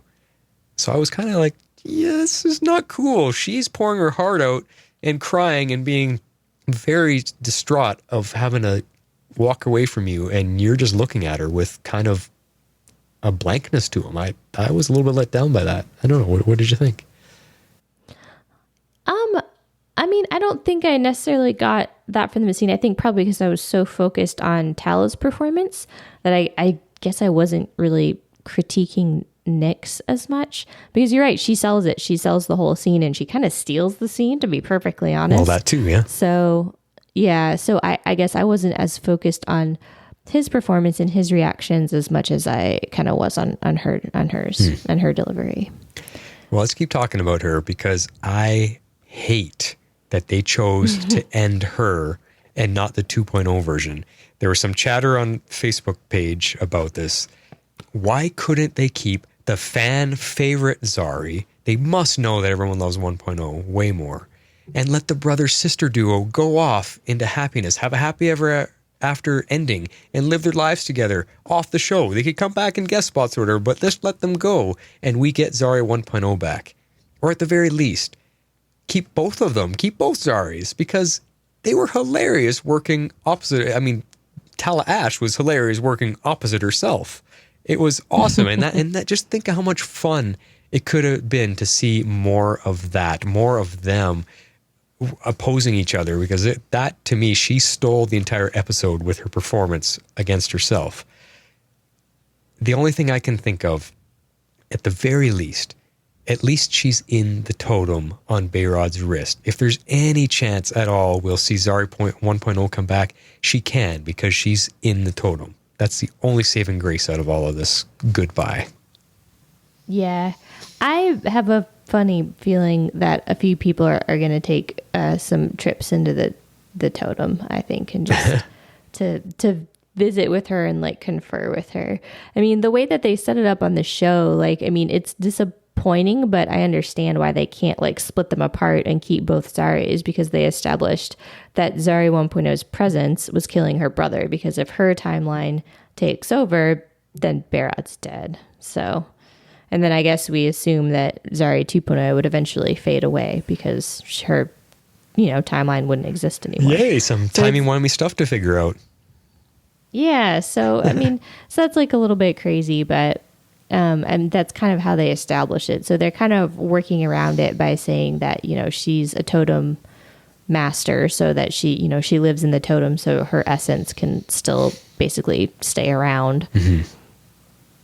But I guess, does that mean that she doesn't, like, does she have a real body, or does she not have a real body? Yeah, she kind of turned to wispy dust at the end there, so.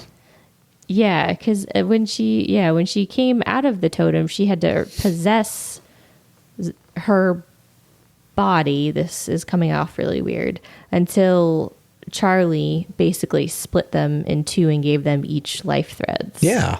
So I don't know if that sticks, or if now that she's had to go back into the totem, she doesn't, like, she's more of that like ethereal spirit kind of Zari. See, there's a broken connection there.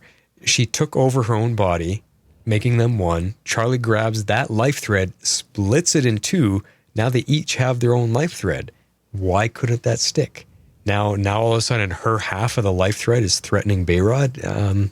Explain, please, because, yeah. I mean, we understand that timelines, I guess. I don't know. We understand that Zari 1.0 is the original timeline, and then when things shifted in Hayworld, Bayrod replaces her, so it is now his timeline, and that's all everybody ever knew was Bayrod, not her. Okay, but now you bring her back into play where if he replaced her timeline, she should be completely gone, but she's not. She's in the totem with her own timeline still, and she can come out of it when she needs to. So her timeline isn't gone. This is why they got themselves in too deep with this writing without being able to explain it.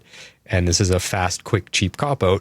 Well, guess what? Her timeline can't survive because Bayrod can't survive, so we got to get rid of it. And they chose Zari 2.0 instead. And when you read the article that was posted on our page, is because the producers thought there's a lot more fun they can have with a brother-sister dynamic on the ship that they wanted to explore more. That's why they kept that. Sorry, that was their answer. Yeah. Yeah.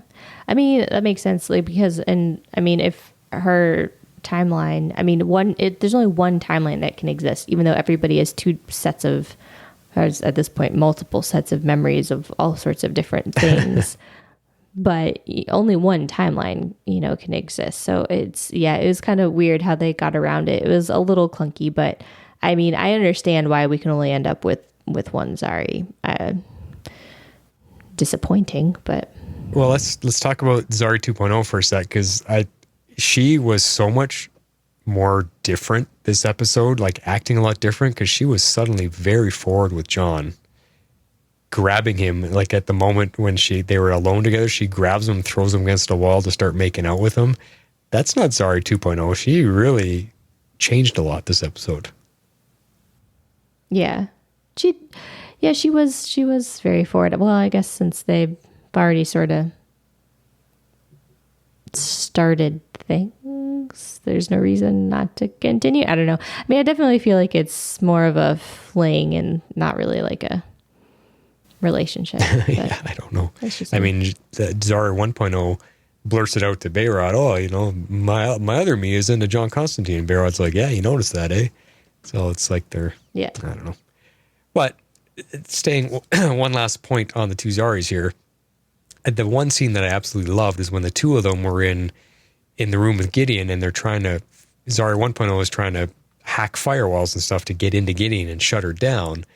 And and that's all you see. And then you see Zari 2.0 pop up right in front of the camera with the plug in her hand. It's a super close up on her, and she just unplugs Gideon. Yep. And 1.0 is in the background going, oh, I guess you can just do that. That's why she played so well with herself. I would love to just have the two of them. They should have kept them both, because that was fun. That was fun. Yeah. I was in one way kind of almost hoping they would have both of them there, although that would be difficult to basically play two characters simultaneously. But hey, they did it on Fringe for years. So yeah, but bringing it back to another poll that somebody put on our Facebook page for us is, which Zari do you think they're going to keep? And the winning vote was that everyone thought Zari 1.0 was going to stay, and then the second one was that they're going to keep them both, and then the third one was keeping Zari 2.0. So everybody was wrong on that. They're keeping Zari 2.0. That's how it turned out. That's it. All right. Let's move on to the last little bit here of this episode. Yeah. So we had a couple different closing scenes here. I've called it the smell and aliens because don't really know what else to say. Because we had to have, this, I guess, poignant point for Charlie where she gets a bit of a send off since, she's done and off the show. And then, we of course had to have the setup for next season, which is someone had to be abducted by aliens. So I guess let's start with the punk rock concert. I don't know. I thought this was totally random, totally out of place. I liked the scenes and I loved Mick and Lita. Oh my gosh. And it made sense as a send off for Charlie. But this part is specifically what felt too packed in to this episode for me. Again, yes, way too much. I mean, I didn't like that concert part at all. I liked everyone being dressed up, but this is not how a season finale should end, is in this. I don't know. I like the way our other finales have ended where there's a big hook, there's a big something. And I guess it was Sara being kidnapped, but I liked how everybody looked except for Behrad. Behrad looked like Cruella de Vil from the 101 Dalmatians with just a silver streak in his curly hair. I was like, okay, everyone else looks good but you. And Mick, yes, the scene with Mick and Lita, him being more and more like a dad, because he actually puts his arm around her and kisses the top of her head. That's such a dad move. Well, they had 4 months together because they were left. Yeah. So I liked that progression a lot. So that's like the only bit of story progression we got, which was it was awesome to see. And again, with this concert sequence, I mean, did you listen closely to the song? It was the Mr. Parker's Cul-de-sac theme song. That was fun. And actually, Patty Spade, I'll give her the credit. She picked up on it before I did. She says, pause. Do you know what song that is? I'm like, no, I wasn't really paying attention. It's the Mr. Parker song. And then I replayed. I was like, oh, yeah, it is. That's pretty funny. So good. It was fun. The fact that they could heavy metal that. Yes. that I thought version, that was pretty cool. Yeah. Now, before that whole thing, though, there's that whole sequence they did back on the Wave Rider, which I don't want to forget about, where they've got Charlie standing front and center, and they're all stepping up to the plate and trying to take turns to convince her that free will is a good thing. God, that part I just was so upset with. It was just not funny at all. Bunch of forced jokes. They were trying way too hard to be funny, and it wasn't. And this is the stuff I've complained about before. Just, the forced jokes. Don't do that. Don't try so hard to be funny. The only bit I liked was that they had a little shout out to Mick as Kronos, the futuristic bounty hunter. I was like, there's another little shout out, a little callback. Cool. But did you find that funny, that scene at all? I didn't find it like laugh out loud funny, but I did chuckle at a couple of them. I thought the Beatles one was pretty funny. Where like where Charlie says they let Ringo sing about an octopus, and the look on her face is just like, what? I thought that was pretty good. And then there was a bit about, but yeah, didn't so-and-so almost kill the legends? So there were a couple that were pretty funny. I straight didn't get Gary's. Well, he has a record of an octopus song, so I thought he was bringing back the same song that Nate was talking about, I thought. Yeah, that's what I didn't. Yeah, that's what I didn't. Yeah, I don't know. Anyway, whatever. I just wanted to mention that. It's like, you tried too hard, guys. Not funny. Yeah. All right. So other people that we are sort of sending off, I guess, it sounds like Asher's, I guess, going to go live in Constantine's house. I caught on the second watch that her quip about going to live in a haunted house. And I assume that's him. And she said something about, and she hands him, that's when she gives him the medallion. She says, my rent is covered at least. And he's like, yes, whatever. And so she gives him the medallion back. He's now in charge of his own fate. So, yeah, so she's going to go live there. But from reading online, she is done and off the show as well. And the producers were saying this was just, she was only meant as a stand-in for this season. She was never going to be part of the team. So they are finishing her story off and finishing, I guess, Constantine's story off. So he might actually have some new material to work with next season. That's true. Yeah, they can't really, I mean, they could pull stuff from his past, but they did finally wrap that bit up. So a little bit of closure there, I guess, in a Legends fashion. Yep.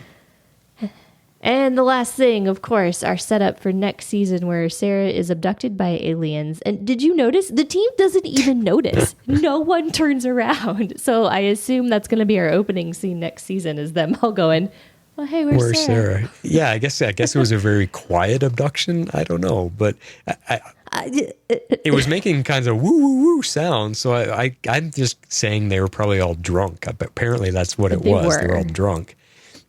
And I just want to say that we totally called that as well when we gave our season 6 synopsis about it being personal because someone's going to get kidnapped. We thought it's either an Ava Sara thing, and then I came up with the idea that it's got to be Lita because that would be so much better. And it turned out to be Sara. She got kidnapped. I think Lita would be the way better storyline and a much better one for Mick because that'll put Mick at the forefront of having to rescue his daughter that he is now really attached to and really focused on being a good dad for her. I thought that would have been a way better storyline. We've had Mick and Ava for multiple seasons now. This doesn't really play. I didn't feel a dramatic, oh no, not Sara, because she's been off and on the show all season. And I was like, to me, it's like they're grooming. It leads into all that captain grooming for Ava. It's all coming into play now. They've been doing it all season long. Yeah. And, that's because I guess it was slapping us right in the face all season long. Sarah's the one that's going to go missing. That's why Ava's been groomed to play captain. Which, like you mentioned way back in the beginning of this podcast, we may not get Sara much next season. And I'm like, why? Why is that? Is there something up with Katie Lotz next season? Is she slowly working her way off the show? That's why they're grooming Ava to be captain? Or what? I have no idea. There was something about Sara this episode too. I felt her performance or the writing that she got, it felt a little bit weak this episode. There was just something, she didn't seem into it. Did you find, especially towards the end of the episode, her something about Katie Lotz's performance just felt a little like she wasn't into it. I don't know. There was something off with her this episode, I found. And I don't know if that's because of she knows she's not going to be back much next season. She's slowly leaving the show. I don't know. Yeah, I'm not really sure. I don't really know what to think about it. I mean, but by her being abducted, by nature of that, I mean, we know that she's got to have less screen time. So I don't know. I guess we'll find out. I'm sure they'll start releasing stuff closer to time. Well, do you agree with me though? Lita would have been better to be kidnapped. Sure. Yeah. Sure.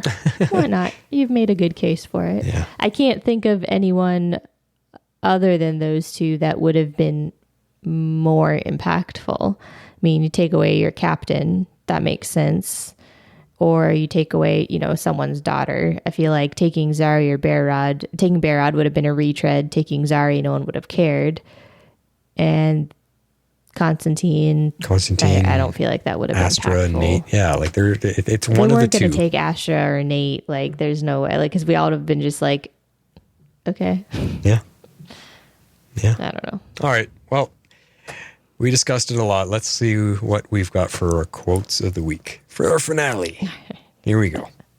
Shape out an eagle.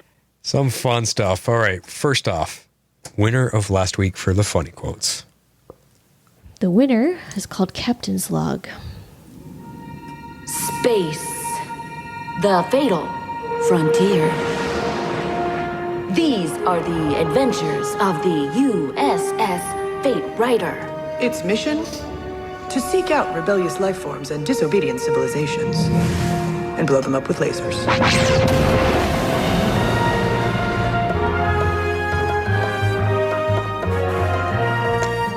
Blow them up with lasers. That's the best part. I know. All right. Well, funny. out of this wacky, crazy episode, what did you find for funny? Did you have trouble or was there too many to pick from? Somewhere in between. Okay. There definitely wasn't too many to pick from, but I don't know. It wasn't too hard. A lot of it so- was more visual, too. There's a lot of visual humor, like Nate Yeah. dancing and stuff. But what can you... Yeah.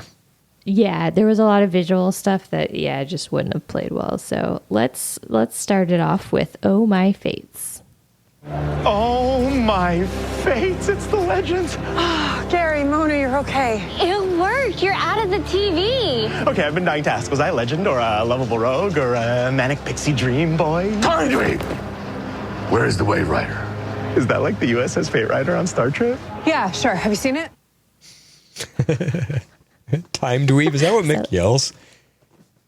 I don't know probably I think he says that time sounds dweeb. Yeah. very, very, very Mickish. So All right. What are you going to be able to pronounce this? The second one. What do you got for the second one?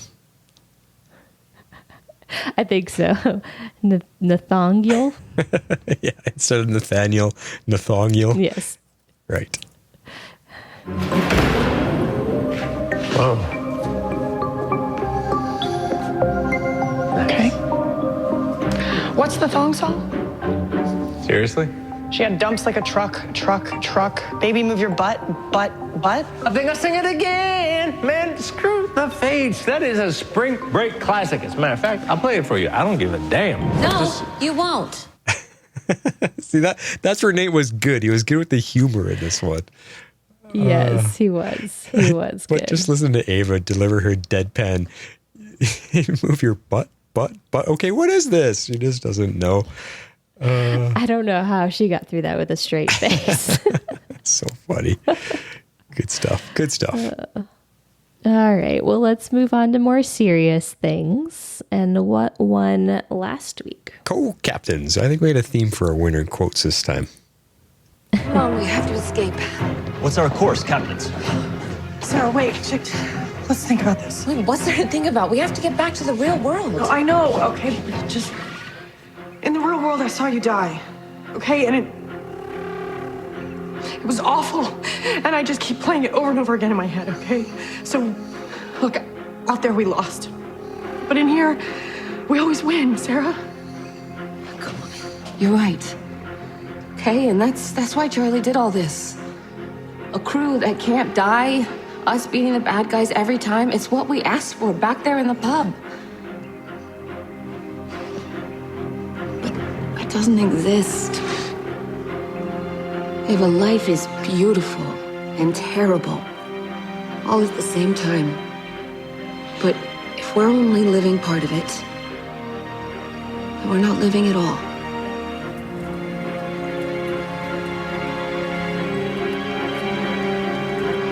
Let's get the hell out of here. Yes. Good one. That was all Ava in that one. Holy, she's good. Yeah, well, I love the one line that Sara has though about life being messy but beautiful. That was one of my favorites. Very true. Very true. All right. Well, I think you also picked two of my favorite scenes of the entire episode. So why don't you start us off with? The first one is called Rory Wisdom. And I called it that because it's the scene with Lita talking to Charlie, and she is a Rory after all. What I appreciated about this is that she is giving the same type of slap in the face, this is how it is, life wisdom that Mick has always done. It's just Lita is a much better speaker than she's more educated and talks better than Mick can. But it's the Rory wisdom, like I said, just that down to earth, you fool, this is how it is, kind of like pay attention. And I loved it. So here's that one, Rory wisdom. You gotta get over yourself. So 49% of life is crappy. Fine. 51% isn't. And that's the 2% that's worth fighting for. And how can you be so sure? Because I am that 2%. I'm the product of complete and utter chaos. My dad time traveled to his high school reunion and then slept with his ex in a broom closet. I don't think it gets much more chaotic than that. And then he tried to erase you from existence. But out of all of that insanity, I got a dad. And I love him. And life is messy, but that's what makes it beautiful. You want to go make a real mess? That's my kid. That's the quote again. I love it. Life is messy, but that's what makes it beautiful. But see, she comes right in there. She goes, get over it. Get over yourself. Like she's just like Mick. Just slap it down. This is how it is. And, I know. Yeah. I loved that scene. She's got to be part of the team next year. It seems like she is because of the way that he brought her on the ship for the whole ending thing. So hopefully.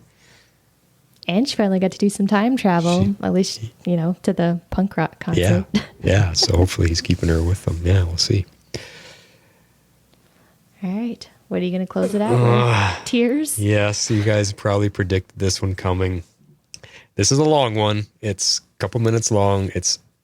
I call it Farewell to Zari because it's her entire goodbye, starting with when she realizes the two timelines are fighting for Bayrod.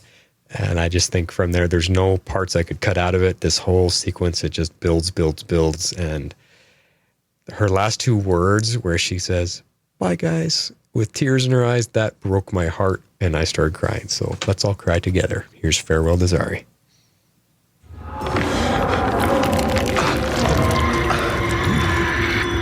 Hey, what's happening? It's fine. You're not fine. You're bleeding. It's me. By being here, I'm causing a temporal disturbance and it's killing you. What does that mean? It means there's two timelines fighting for control of Behrat's life, and in mine, you're dead. I have to go back in the totem. No way. Behrat, John? It's my turn to save you. Can I text you on a totem?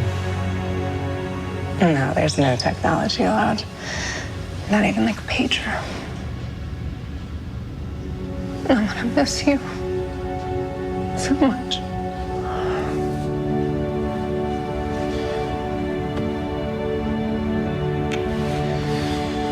Me too.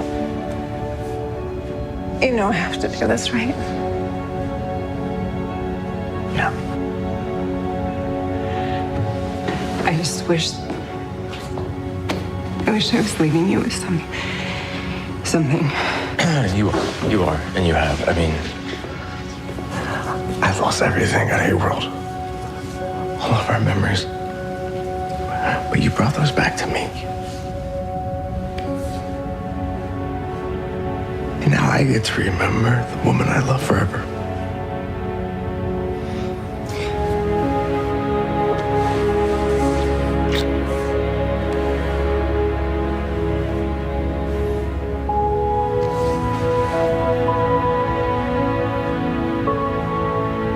No regrets. No regrets.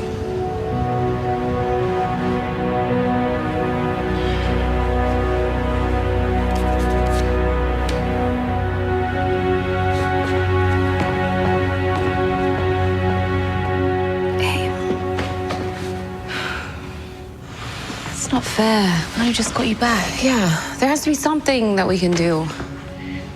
You already did. You found me and brought me home.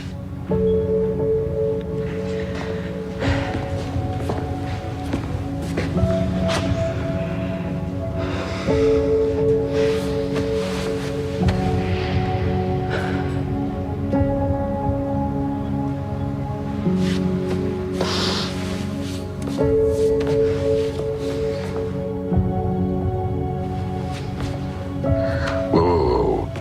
Wait, there were two of them.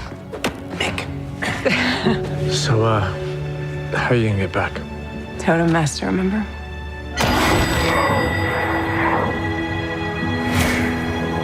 Bye, guys.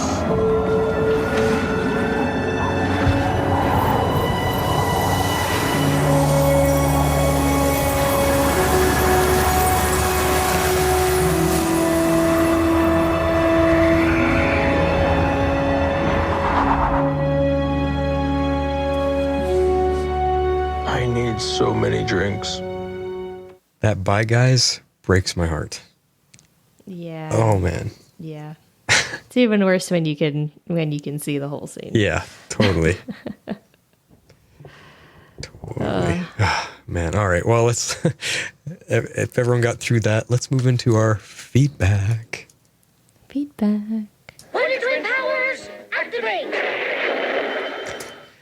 All right. You pulled some tweets today from our friend Todd, because that's how he was choosing to send feedback in. What do you have to say in these? Yeah, so there were 3 tweets kind of all in a row, and I was like, all right, let's just save this for our feedback section. So Todd, that is why none of us ever replied to you, or neither of us ever replied to you. Figured we'd just address it on air. So he starts by saying, so that was Courtney Ford back as Marie Antoinette. Interesting. They couldn't make Brandon into one of the other Encores to cameo. I pretty much loved the finale, so Astra's real mother remembers everything and isn't on TV anymore. That's nice for Astra, so she could always visit. I like the Astra living with Constantine and that whole team up. More magical stuff next season? It's a question.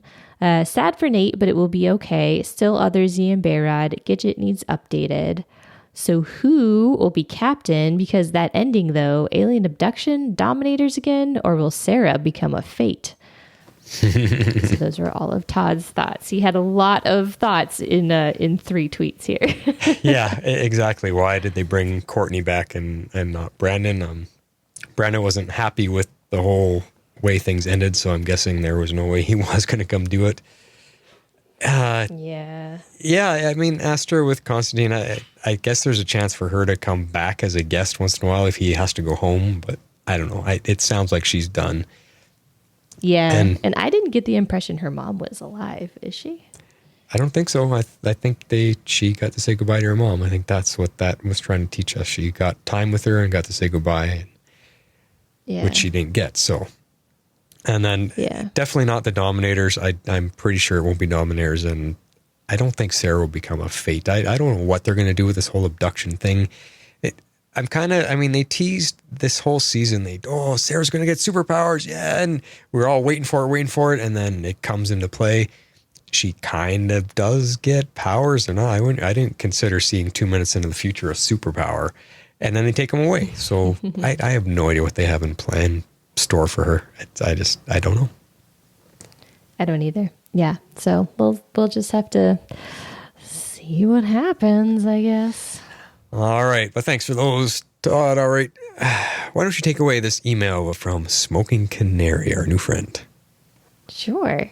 Hi, Flash Harley and Legendaires. It's the Smoking Canary here. I'm writing this feedback for Legends of Tomorrow Season 5, Episode 15, titled Swan Thong. I really liked this week's episode. It gave us some laughs, action, and character development.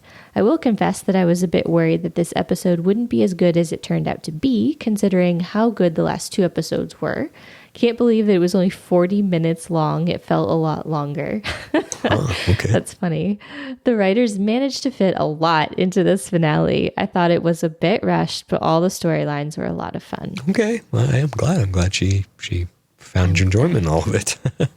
I know. I love that we got a lot of Sara kicking ass in this episode, and the legends fighting with historical artifacts as weapons were pretty funny.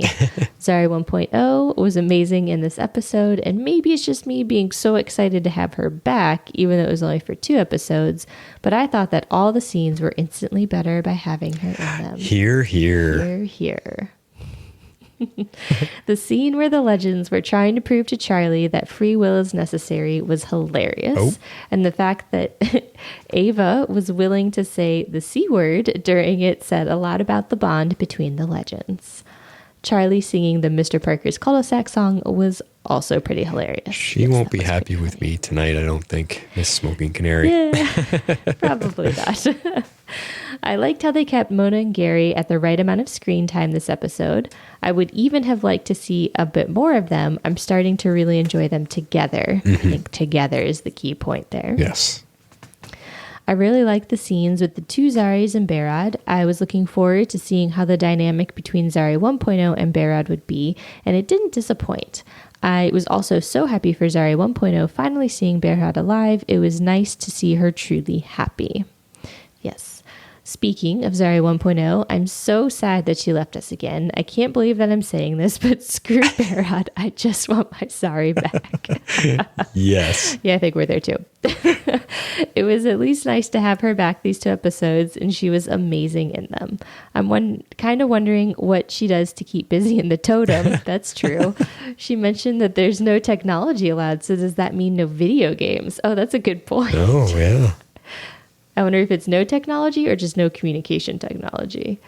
Is she stuffing herself with donuts all day? But on a more serious note, I got the feeling that this was the final goodbye to the original Zari.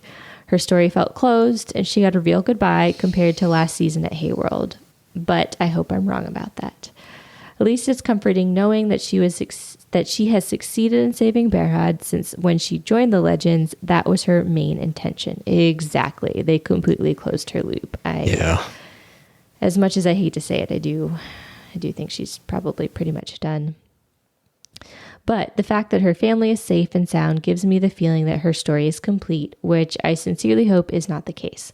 I'm not going to lie, I cried when Zari 1.0 returned inside the totem. I can't stress enough how much I will miss her. Oh, we feel you there for sure. Canary. Wow. Yep. Yeah. Yep. And Charlie also left us. I'm actually okay with her exit. The writers had already done her story justice, and the only logical move for her at this point was to move on. Completely agree. Yeah, we didn't even talk about that, which shows you how much we really didn't care either way what happened to Charlie. She hasn't been a strong character. I wasn't sad to see her go. I didn't even care. She's been just a placeholder for me this season. I felt nothing when she left. I was like, it's about time. That was my feeling. Yeah, I agree. I think it was time for the character to move on.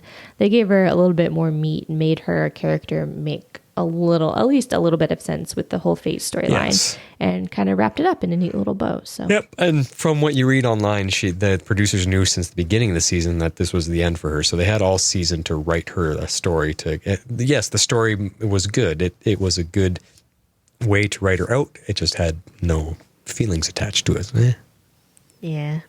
All right. Zari 2.0 and Constantine's romance really developed in this episode. I don't really know how I feel about their relationship. It's so off character for both of them that it's a bit funny, but I hope that it will not last long. I feel like Constantine is supposed to be single, and his relationship with Zari 2.0 is so sudden, uncharacteristic, and kind of undermines his believability as a sinned dark wizard.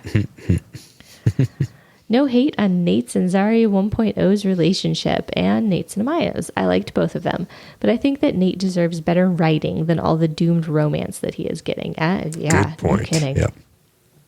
I really miss his historical side notes and overall his historian side. I guess we got more of historian Nate this season than in season 4, but I miss his informational snippet about the time period they were in like we got in season 2. Speaking of Nate, I laughed out loud at his line, "Who hasn't died?" It reminded me how messed up the Arrowverse shows are in terms of characters never staying dead for long. Except the one character that I never wanted to die in the first place. I'm never going to let this go, y'all. I'm never going to let it go. Hit a nerve. I'm never going to let it go. I was really confused by what happened to Sara at the end of the episode, and I look forward to hearing some theories on it. Overall, a really good episode. It was a lot of fun to watch, and in my opinion, the best one of the season. Oh, she's not going to like this podcast. I'm so sorry. I hope you stuck around to hear your feedback. Oh, boy. Yeah, hopefully. We're sorry. Oh, thanks for the season, guys. I appreciate all the hard work you put in this podcast, and I look forward to tuning in next year. The Smoking Canary. Well, thank you for the support and everything. And yeah, sincerely, I hope you're okay with us expressing our opinions on this one tonight. But I guess just to add to her, like she's confused about Sara. Maybe she didn't hear like Sarah's that's the plot for next season is she's abducted by aliens. We don't know why yet. They're going to recruit another superhero to the team who was previously abducted by aliens in order to use their help and experience to go get Sara. That's the point of next season. So that's what we have, and we got to see what they're going to do with it. Yeah, well, I guess we'll find out. Yes. All right. Next up is an email from someone we haven't heard from in a long time. Comic It has been Geek a while. Kev. Yes. Let's see what he has to say. Hello, Legends. So, I get that Legends is the more lighthearted show in the Arrowverse, but there are times I come this close to giving up on it. Oh, maybe that's why we haven't heard from him. That explains a lot why we haven't heard from him. Last week was that episode. I understand it was characters being characters in the TV shows, but it was almost unwatchable. Oh, wow. That's a different I love take. this. Yeah, okay. The episode before, especially that ending, was great, and this final episode was good as well. Boy, everybody's all over the place between these last few weeks. This is interesting. I know you guys liked last week's a lot, but for me, it was largely cringy. But anyway, on to this episode. Nice little shout out to Stein's suit in the Hall of Bad Ideas. And Nate is right. The Thong song is epic, and using it for the battle song was genius. The loom looked fantastic, but it seems that took away from the Wave Rider budget. The exterior shots of the ship were terrible. Steeled up Nate looked pretty good, too. Mostly the effects were great, just not that ship. The attempt to get Charlie to side with free will was great. That's the kind of humor I love in the show. Let Gary's hair be free, no more slick back. Did the Legends writers talk to the Supergirl writers? High-tech devices sapping people's wills with commercial spokespeople? I guess. I'm way behind Supergirl. We see far too little of Sara in her white canary outfit. Yes, agreed there. That's what makes her look like a superhero. The resolution of the Zaris made sense. I'm just not a huge fan of Valley Girl Zari, but I feel they've been softening that particular edge, making her less annoying and more likable. That's true. That is very true. Not sorry to see Charlie go. I like the actress, but was never a big fan of that character. So it's Sara getting kidnapped by aliens, meaning not much of her next season. That's unfortunate if that's the result. Looking forward to another season. I just hope they keep the absolute ridiculousness to a minimum.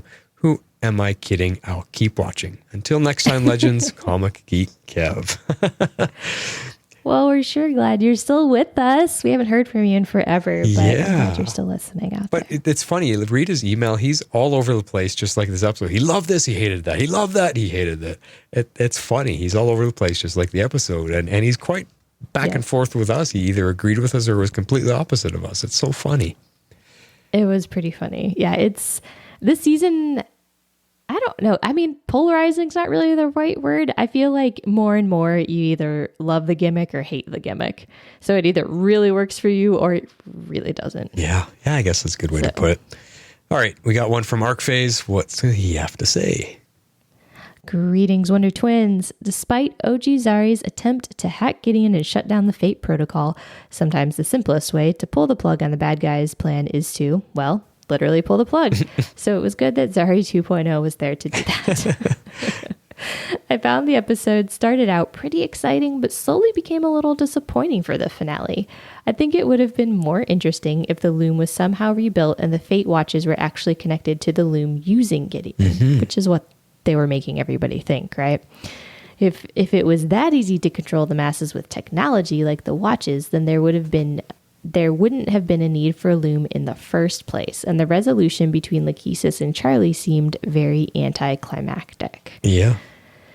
That's true. Okay, I do have a point though on like the technology, just like one quick counterpoint here. I think the only reason that particular ploy worked was because there was a perfect storm of the loom being broken at that time and the people being so entranced with needing the loom to like know what to do, is that when they were all of a sudden given free will, they had no idea what to do with it because they had all these memories coming back and it was just like complete chaos. So she basically came up with this program and gave them all watches to like pacify their anxiety, to be like, I don't know what to do. Well, your watch will tell you what to do. Like, so I think it only worked in that very specific set of circumstances. That's not a bad point. Yeah. But anyways, in the end, let me start that sentence over just real quick. The resolution between Lachesis and Charlie seemed very anticlimactic. In the end, whatever happened to her? Yeah, I don't know. Charlie forgave her and walked away from her. She's human. I don't know. She gets to go and go off and live her life. I got nothing. Well, she says, I forgive you. Because she's like, what am I going to do? Well, you're immortal. You only get one life to live. So go make the most of it. And off she went. So that's what happened to her. Yeah. She's just off being a person now. Yeah, I guess we'll see. Or not see. We'll never see. Anyways, I do hope next season can end with a better finale. It has been a while since we had one that was exciting as the season with the Legion of Doom. That was season 2. Which we're going to cover. Playing at home. In a rewatch very soon. Yeah, so cool. We'll have to see if that holds true. Yeah, I certainly hope it does.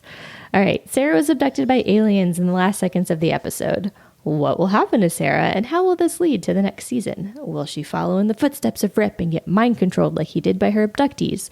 Now we will have... Sorry, I was trying to read that like a, like Batman kind of thing. What will happen next? Anyways, now we will have to wait for the return of the legends. I hope she will be okay, especially since she just got her vision back after losing her powers. Until next time, Arc Phase version 2.0. Yeah. Yeah. Good thoughts, Arc Phase. I can't disagree with... Yeah. Well, I disagreed with a few, but I tossed my thoughts in there. Yeah. Sorry. Yeah, for sure. Not cool. Disagreed. I just had some different points.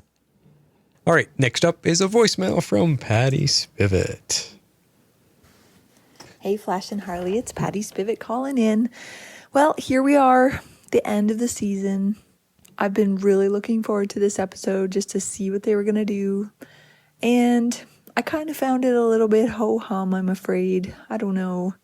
It was easy to follow. It wasn't super funny or highly entertaining. It was just kind of odd. Like, the biggest question I really had was, what really goes on in that writer's room? I just, like, the things they come up with are just so bizarre and offbeat. Usually it is funny and it does translate well, and it was very typical of our show, but I don't know. It was just kind of okay for me. Everything was wrapped up in a neat little bow. I'm glad Sara can see again. It was cool to finally see Nate steal up and be Citizen Steel for a few scenes, so that was nice to see. Glad Astra gave Constantine his Hellcoin back. Everything just sort of finished up nicely, and Charlie's story finished up nicely, and everything was just sort of there. I think the end, a cliffhanger was probably intended, but I didn't really get any sense of dread or shock or panic. It was just like, oh, okay, Sarah's getting sucked up by a blue beam. It's just another thing we'll have to deal with. That'll probably work out okay. Like, I don't know. I don't know. I'm sure you guys will address all of the main points of the story. And I don't really have any questions. I'm just sort of gonna wait now till season 6 begins. And there we are. But I will miss you two. Well, one of you. I get to see the other one all the time. But I'll miss you two together. So I hope you guys do some off-season stuff together, because You're always so enjoyable, and thank you for everything you do for the podcast, all the prep and all the analysis and all the entertainment. Thank you guys both very much, and I guess we'll see you next season. Take care. I did not pay her to say any of that. She's just buttering us up. She sure is. Well, I appreciate you letting me monopolize Flash's time. But you could hear it in her voice. It's just, what do you do with this one? It's tough to really, I don't know, find that complete, yes, that was an awesome finale. You just can't get that from this one. I don't know. It wasn't an awesome finale. But she did. I don't. One thing she mentioned we didn't talk about was Nate stealing up. He was used as a superconductor to power the ship, which was interesting. It was kind of funny, but I think it was in the Facebook chatter. People were kind of a little confused by that. Like, how does that work? I guess if his body's made of solid steel, would act like a superconductor when you got to supercharge some electricity. I don't know, but yeah, we saw it. Yeah. I think that was the whole deal is they needed something to be a superconductor and he can turn to steel. I didn't actually do any research to see if steel is a superconductor, but yeah, cool. I assume if they tossed it in there, it is. All right. Well, thanks, Patty. Next up is a Kerry Johnson email, and I'm going to read this one to finish off our finale with him because our finale emails from him because, me and him usually are in line with each other, and then we've been completely opposite on a couple, so very strange. Let's see what he has to say. Be warned, this is long. Okay. So, as far as I know, the Legends season finale was done well before the pandemic created logistical issues and forced shows to develop impromptu finales with varying results. The Flash and Supergirl finales come to mind. So, it's strange to me that we got a Legends finale that, in many instances, seemed like it was thrown together. I rate this episode 7 pleasant Courtney Ford returns as Mary Antoinette out of 10. And to be honest, the only reason it's 7 and not 6.5 is because of Courtney frickin' Ford. I think he's in line with me tonight. Okay, about the ep. Let me say the theme of the finale was incredibly timely and powerful. As Zari said, if you make life bleak enough, people become so focused on survival they forget they can revolt. In these times of pandemics and isolation, it's an incredibly important theme to explore, rather than some of the wheel spinning that took place in the last handful of episodes. I wish more than the last 2 episodes had focused on this dystopian theme and we really got a chance for our characters to experience the full effects of what a totalitarian type society has on people. We got glimpses of that, I just wish we had more. But in true Legends form, the best way to fight a dictatorship is to unleash chaos, and in true Legends fashion, they did just that. The trip through the Temple Museum was fun and the fight was a joyous spectacle. What can I say? Anytime you can take shake weights into Mortal Kombat while the actual Cisco performs the Thong song, I consider that a win. But like I said, there were some things about this finale that more than other episodes had me scratching my head. Hear, hear. My head is actually sore from all the scratching. I know that for the most part, watching a Legends episode requires you to turn off your brain. However, the show is supposed to at least adhere to rules it sets up with in its own universe. To that end, the whole situation between Sara and Atropos had me wondering what the hell happened. The show led us to believe that Sara got her powers from Atropos. Okay, but how exactly did it happen? If I remember correctly, Atropos was not trying to bestow Sara with powers when they fought in the woods back in Vancouver. Atropos was trying to kill her. It just so happened that the result of that attack didn't kill Sara and she was bestowed with powers. But how? Exactly, Carrie. But how? Was it because Sara was a paragon of destiny and was able to consume and use Atropos' godlike powers? Was it because Sara once used the Lazarus Pit and has been imbued with mystical abilities? I have no freaking idea, and the show didn't clue us in on that. I'm so with him on this confusion. If that's not enough, after Sara stood toe-to-toe fighting with a god, she threw Atropos into the Loom of Fate, and that killed her? How the F did that happen? I hear you, Gary. How did someone... We even tried to explain it. Yeah. How did someone who has the ability to touch and manipulate the Loom of Fate die because she essentially came into contact with it? I just think the show writers said, we need to destroy the Loom of Fate and Atropos, so let's kill 2 birds with 1 stone. None of it made sense to me. Yes, Carrie, none of it made sense to any of us. At least I'm speaking for me and Harley here anyway. The Lakeisha's resolution was an equal head scratcher. Based on the fate powers as the show explained them, Lakeisha determines how long someone's thread of life is. Clotho actually weaves what that thread of life will be, and Atropos cuts it sometimes earlier than one would like. So, once the loom was destroyed, did that mean that Lakeisha had no powers whatsoever? Does she only have godlike powers when there is an actual loom, and when the loom is destroyed, she's just a regular human? Regardless, at the end, it seemed that her only power was that she's able to hijack Gideon and use her to control a society that still suffered from a lack of free will. Then, in the final confrontation with Charlie, what happens? Do we get a fight, a shouting match? Nope. Charlie just forgives Lakeisha. To be fair, I understand why Charlie forgave Lakeisha. She forgave her because, in the short time that Charlie was back with her sisters, weaving fates for people and creating a world that lacked free will, she could see the benefits of such an existence. Charlie seemed to understand that a world full of people with free will can lead to chaos, destruction, and death, so she could finally see why Lakeisha would want to create a world where those things didn't exist.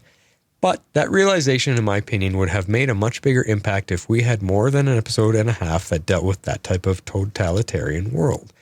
If we had more time to experience that existence and see exactly how it impacted our heroes and regular people too, if we had seen more brutal examples of the Fates' attempts to control a society, then Charlie's realization and her decision to forgive Lakeisha might have had more impact. This post is already long. Okay, so he's changing posts there. I fully agree. He's making perfect sense with all of that, with that argument. No, yep. Yeah. I mean, we talked about most of it, but yeah, exactly. I'm with him. All right. So it goes on. This post is already long, so I'll leave it to other folks to talk about the departure again of original Zari. It would have made more sense if Zari 2.0 and Behrad left the Wave Rider, returning to their time and joining together to do good on their own, which is one of the things that Zari 2.0 said she wanted to do. So here are stray observations. I love that Charlie brought back the smell and performed a punk rock version of Mr. Parker's cul-de-sac. That is something that only Legends could have done. I won't miss Charlie, but I will miss Macy Richardson Sellers. However, her departure from the show will give her more time to pursue other professional opportunities and, more importantly, her humanitarian efforts. Seeing Courtney Ford again as Marie Antoinette was an absolute highlight of the Encore fight. That woman is a national treasure, and behind Betty White, she needs to be protected at all costs. Now, there's a big fan of Courtney Ford, and I'm kind of there with you. I love her. I find it strange that Ava did not know the Thong song, a certified summer of 1999 banger, but did know the song Poison, a 1990 banger, that she drunkenly performed on stage. That's an interesting, valid point. She knew an older song, but didn't know a much more recent song. Yeah, but Poison's kind of a classic go-to karaoke. I feel like I could see that being around in the future, perhaps, that she's from. I don't know. That is kind of a funny point, though. I didn't think about that. I didn't want it to be Sara getting abducted, but out of all the characters, it made sense that it's Sara. Ava was being groomed as co-captain for a long time. Sara's abduction will resonate with every character powerfully. And I know it won't happen, but damn it, Sara being abducted by aliens has to mean that we'll get a cameo from John Green Lantern Diggle Stewart. I mean, a lantern does police a region of space, and the abduction of a hero and really good friend should require that John look into it. Yes, I like that perspective and explanation of how he should be coming into play here. Yes. Has Cisco aged? I mean, literally, he might be a vampire. Yeah, he looked exactly the same. That's funny. He did. I know this feedback was long. It could have been longer. Martin, Jess, your commitment to this pod does not go unnoticed. Thanks for all of your hard work shepherding this crazy group of Legendaires around like Rip Hunter did in season 1. Thanks. I love that reference. By the way, if anyone is up for a season 2 rewatch this summer, I'd be all about it. And that is from Carrie Johnson, our longtime friend. We are definitely doing a season 2 rewatch. We have decided. I think the timing of it will just possibly be we'll take the summer off and come back to you in September with that, I think. So plan for that. Martin, you didn't say the right words from a different show near and dear to your heart. What's that? I have spoken. Oh, we have spoken. Yeah, that's true. And this is the way. And this will be the way. But thank you, Carrie. Thanks for all your support and stuff. And don't worry about the long message. That's awesome for our finale. We're already going long, so it's okay. Oh, yeah. It is after midnight. All right. Next up, a voicemail from yet another friend we have not heard from in a long, long time. Mr. X-Force11. How did he finish off the season? We haven't heard from him in, 6-7 weeks at least? Have we heard from him this season? Maybe not. I don't know. All right. Let's see what he thought. Hello, Flash, Harley, and Legends fans. This is Jeff X-Force11 with my feedback about the season in general. I enjoyed the season for the most part. I enjoyed it more once we got to really the focus of the story being on the Fates. I loved the Mick and Lita dynamic. I really hope that we get to see more of this going forward because it gave that insight and that storyline to Mick that he really needed, and I enjoy the actress playing Lita. I am now starting to watch Lost in Space where she plays Penny, so I'm enjoying it. I am a little leery about what they did with Zari. I'm more of a Zari 1.0 fan than 2.0, although they did give 2.0 growth, but I'm kind of interested to see how they're going to deal with dual wielding totem bearers next season with 2.0 and Bayrod. I'm interested to see the new character that they're going to bring on next season and how they're going to start this alien abduction plot line. But overall, I thought it was a decent season. I just hate that we're going to have to wait till probably this time next year to get our next season. But thank you both so much for doing the podcast and look forward to talking to y'all soon. X-Force11 is out. That was so good to hear his voice again. You're right. We may not have heard from him all season, and especially based on what he said. Here's my entire season thoughts. I don't think he sent us feedback, but I know he is always very active on our live chats, which until recently were not something I was actually able to participate in. So that's true. I appreciate him and Bianca and the regulars over there that keep it going. Yeah, so. No, it was good. It's good to hear his thoughts. I'm glad that he's happy with Lita and Mick storyline, and I'm with you on hoping she comes back next season for a more regular basis. That would be awesome. And I didn't know she was in Lost in Space. I have not checked that show out. I really should because I love sci-fi. So I know, me too. Cool. Awesome to hear from you, Jeff. Thanks so much for that. Next up is Daryl Washington. We're so lucky that we don't have to deal with unresolved production issues like the other Arrowverse shows. Was anyone else reminded of the fortune teller in the Twilight Zone episode Nick of Time when they saw the Fate Watch? Oh, I don't remember that. The crowd shouting shame was straight from Game of Thrones. It was also straight from the set. I'm very sad Astra didn't get her mother back. It was her one goal the entire season. I know that was actually a little bit of a downer. I think Nate should have gone with David Bowie instead of the Beatles, but that's just me. Ava being a clone needs a plot next season because they just won't let us forget it, right? Yes. Hey, Supergirl writers, take a page from the Legends of Tomorrow playbook. The Thong song playing during the fight scene was so much better than whatever they thought they were doing with NSYNC and Survivor this past season. Okay, I'm curious about that. I have no idea what that means, but it sounds like a nightmare. I think they released the synopsis for the next season too early because when Behrad was almost dying, I just couldn't connect to the peril of the scenes. I was... Yeah, that's so true. I kind of agree with him. Yep. I was far more sad to see Zari 1.0 go with her beautiful ponytail and deep love of flannel shirts. Yeah. I can't believe they got Courtney Ford back for one last episode. No. Where was Lita's mom? Did they just leave her behind? You know, I was wondering that too, Daryl. Thank you for mentioning it. Where is her mom? I guess that she's just part of the regular masses to go back to life. The last we saw of her, she was watching the Legends in their TV show with Lita. So yeah, so we know she's around. Yeah. It's a little odd. Interesting. Yeah, the theme I'm getting from all our feedbackers is everybody wanted Zari 1.0. I know. And if that is the majority of the fan base out there, why would they choose to get rid of her? Why don't they listen? Well, because you just said they want to explore the brother-sister dynamic, and I love the actor playing Barad. I mean, he's a good actor. I just I don't know. I'm having trouble replacing him with Zari 1.0 with him, like in my historical mind. Yeah, exactly. Cool. Thanks, Daryl. Thanks for being with us all season. You've been one of our regulars the entire time. Yes. Last up is an email from Tails, our Australian friend, and she says, "Hey, Flash and Harley, there was so much packed into this episode. Possibly the best moment of it was when Zari decided to use Nate as a power conduit. I'm a little bit surprised that they completely took Sarah's power away this episode. Not that I mind. I tend to agree with the general consensus that part of what makes Sara such a great hero is that she doesn't have any powers." Very good point. We got Courtney Ford back for a whole second. I wish it was as Nora, but oh well. I wonder if those scenes were filmed before she left. Oh, possibly. I hadn't thought about that. I did thoroughly enjoy the action sequences set to the Thong song. However, I wasn't a fan of the punk version of Mr. Parker's song.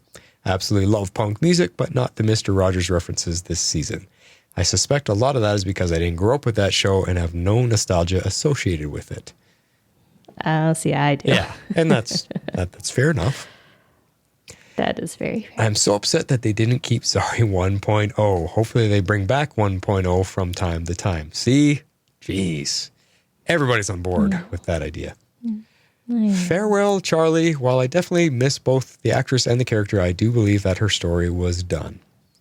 I did not expect that Sara would be the one that was abducted, although I probably should have, since the writers seem to be allowing for Katie to have time to pursue things other than acting. I don't know. I don't know what she's doing outside of the show. All in all, I give this episode an 8 out of 10. Definitely going to rewatch this season as a whole now that it is finished and there is a lengthy wait until next season. Yes. Well, join us for our season 2 rewatch if you'd like as well. Yeah. Yep. We're going to start with season 2 and see where that takes us. We might just do 3 and 4. Yes. And 5 if we have to. Well, that's it for our Depends on feedback. how long. Normally I would play This Is How You Can Join the Show, but I don't know if I need to this time. We've got no more episodes for a while, so. Yeah, we'll reach out on the social medias when we're starting our rewatch. Yeah, so with that, I'm going to go right into this. Our outro music, and that is it. That is it for this season. I kind of can't believe it's over. Everything with life right now and this whole season is just, it's so disjointed. Everything's so weird. It is. It is. I don't know. The state of the world is in a crazy place. And I mean, we got to podcast about a show. Hopefully it was a good escape for everybody. It was escape for us to get to just come in and talk about stuff because the world's crazy. The United States, you guys are crazy down there right now. We don't even have to get into the political talk about that, but it's nuts. So hopefully the show was an escape for everybody to just come enjoy the zaniness. And, despite me being all over the place this season, this show is just so up and down, but that's what we got. And I'm not going to lie. I'm going to be honest and tell you how I feel. I'm pulling on the Mick vibe. This is how it is and deal with it. I would expect nothing less. But thanks everybody for all the feedback, for being with us all season long, those of you, and for all our new feedbackers that came to join us. I hope you guys come back for next season, and especially for our rewatch. We'll let you guys know, like Harley said, come fall, we'll do our season 2 rewatch. So, but just thank you for everybody for your continued support. Yes, I echo those thoughts and just say thank you to everybody for sticking with us and having fun right along with us. We definitely appreciate it.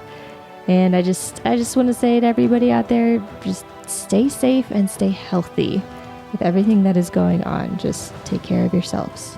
There's a lot. Yes. Yep. I ditto that. And then the prizes, guys, they are on the way. I've put them in the mail over a week ago. Jess will be getting them soon. She'll send them on your way. So what we want is when you guys receive those packages, we want you guys to take pictures of yourselves with them, if you don't mind, and throw it on our Facebook page. We want to see that you got your stuff and that you're happy, or not happy. I don't know. But just let us know that you got them so we know you got them and we can see them and see our fans. That'd be cool. It's always fun. Yeah.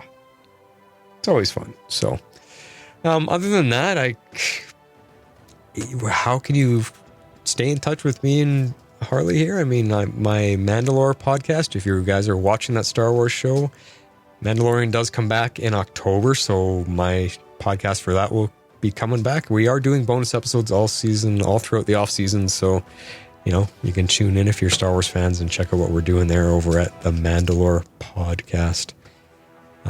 That's it. That's all I'm doing podcast wise, but stay in touch with us on the Facebook page.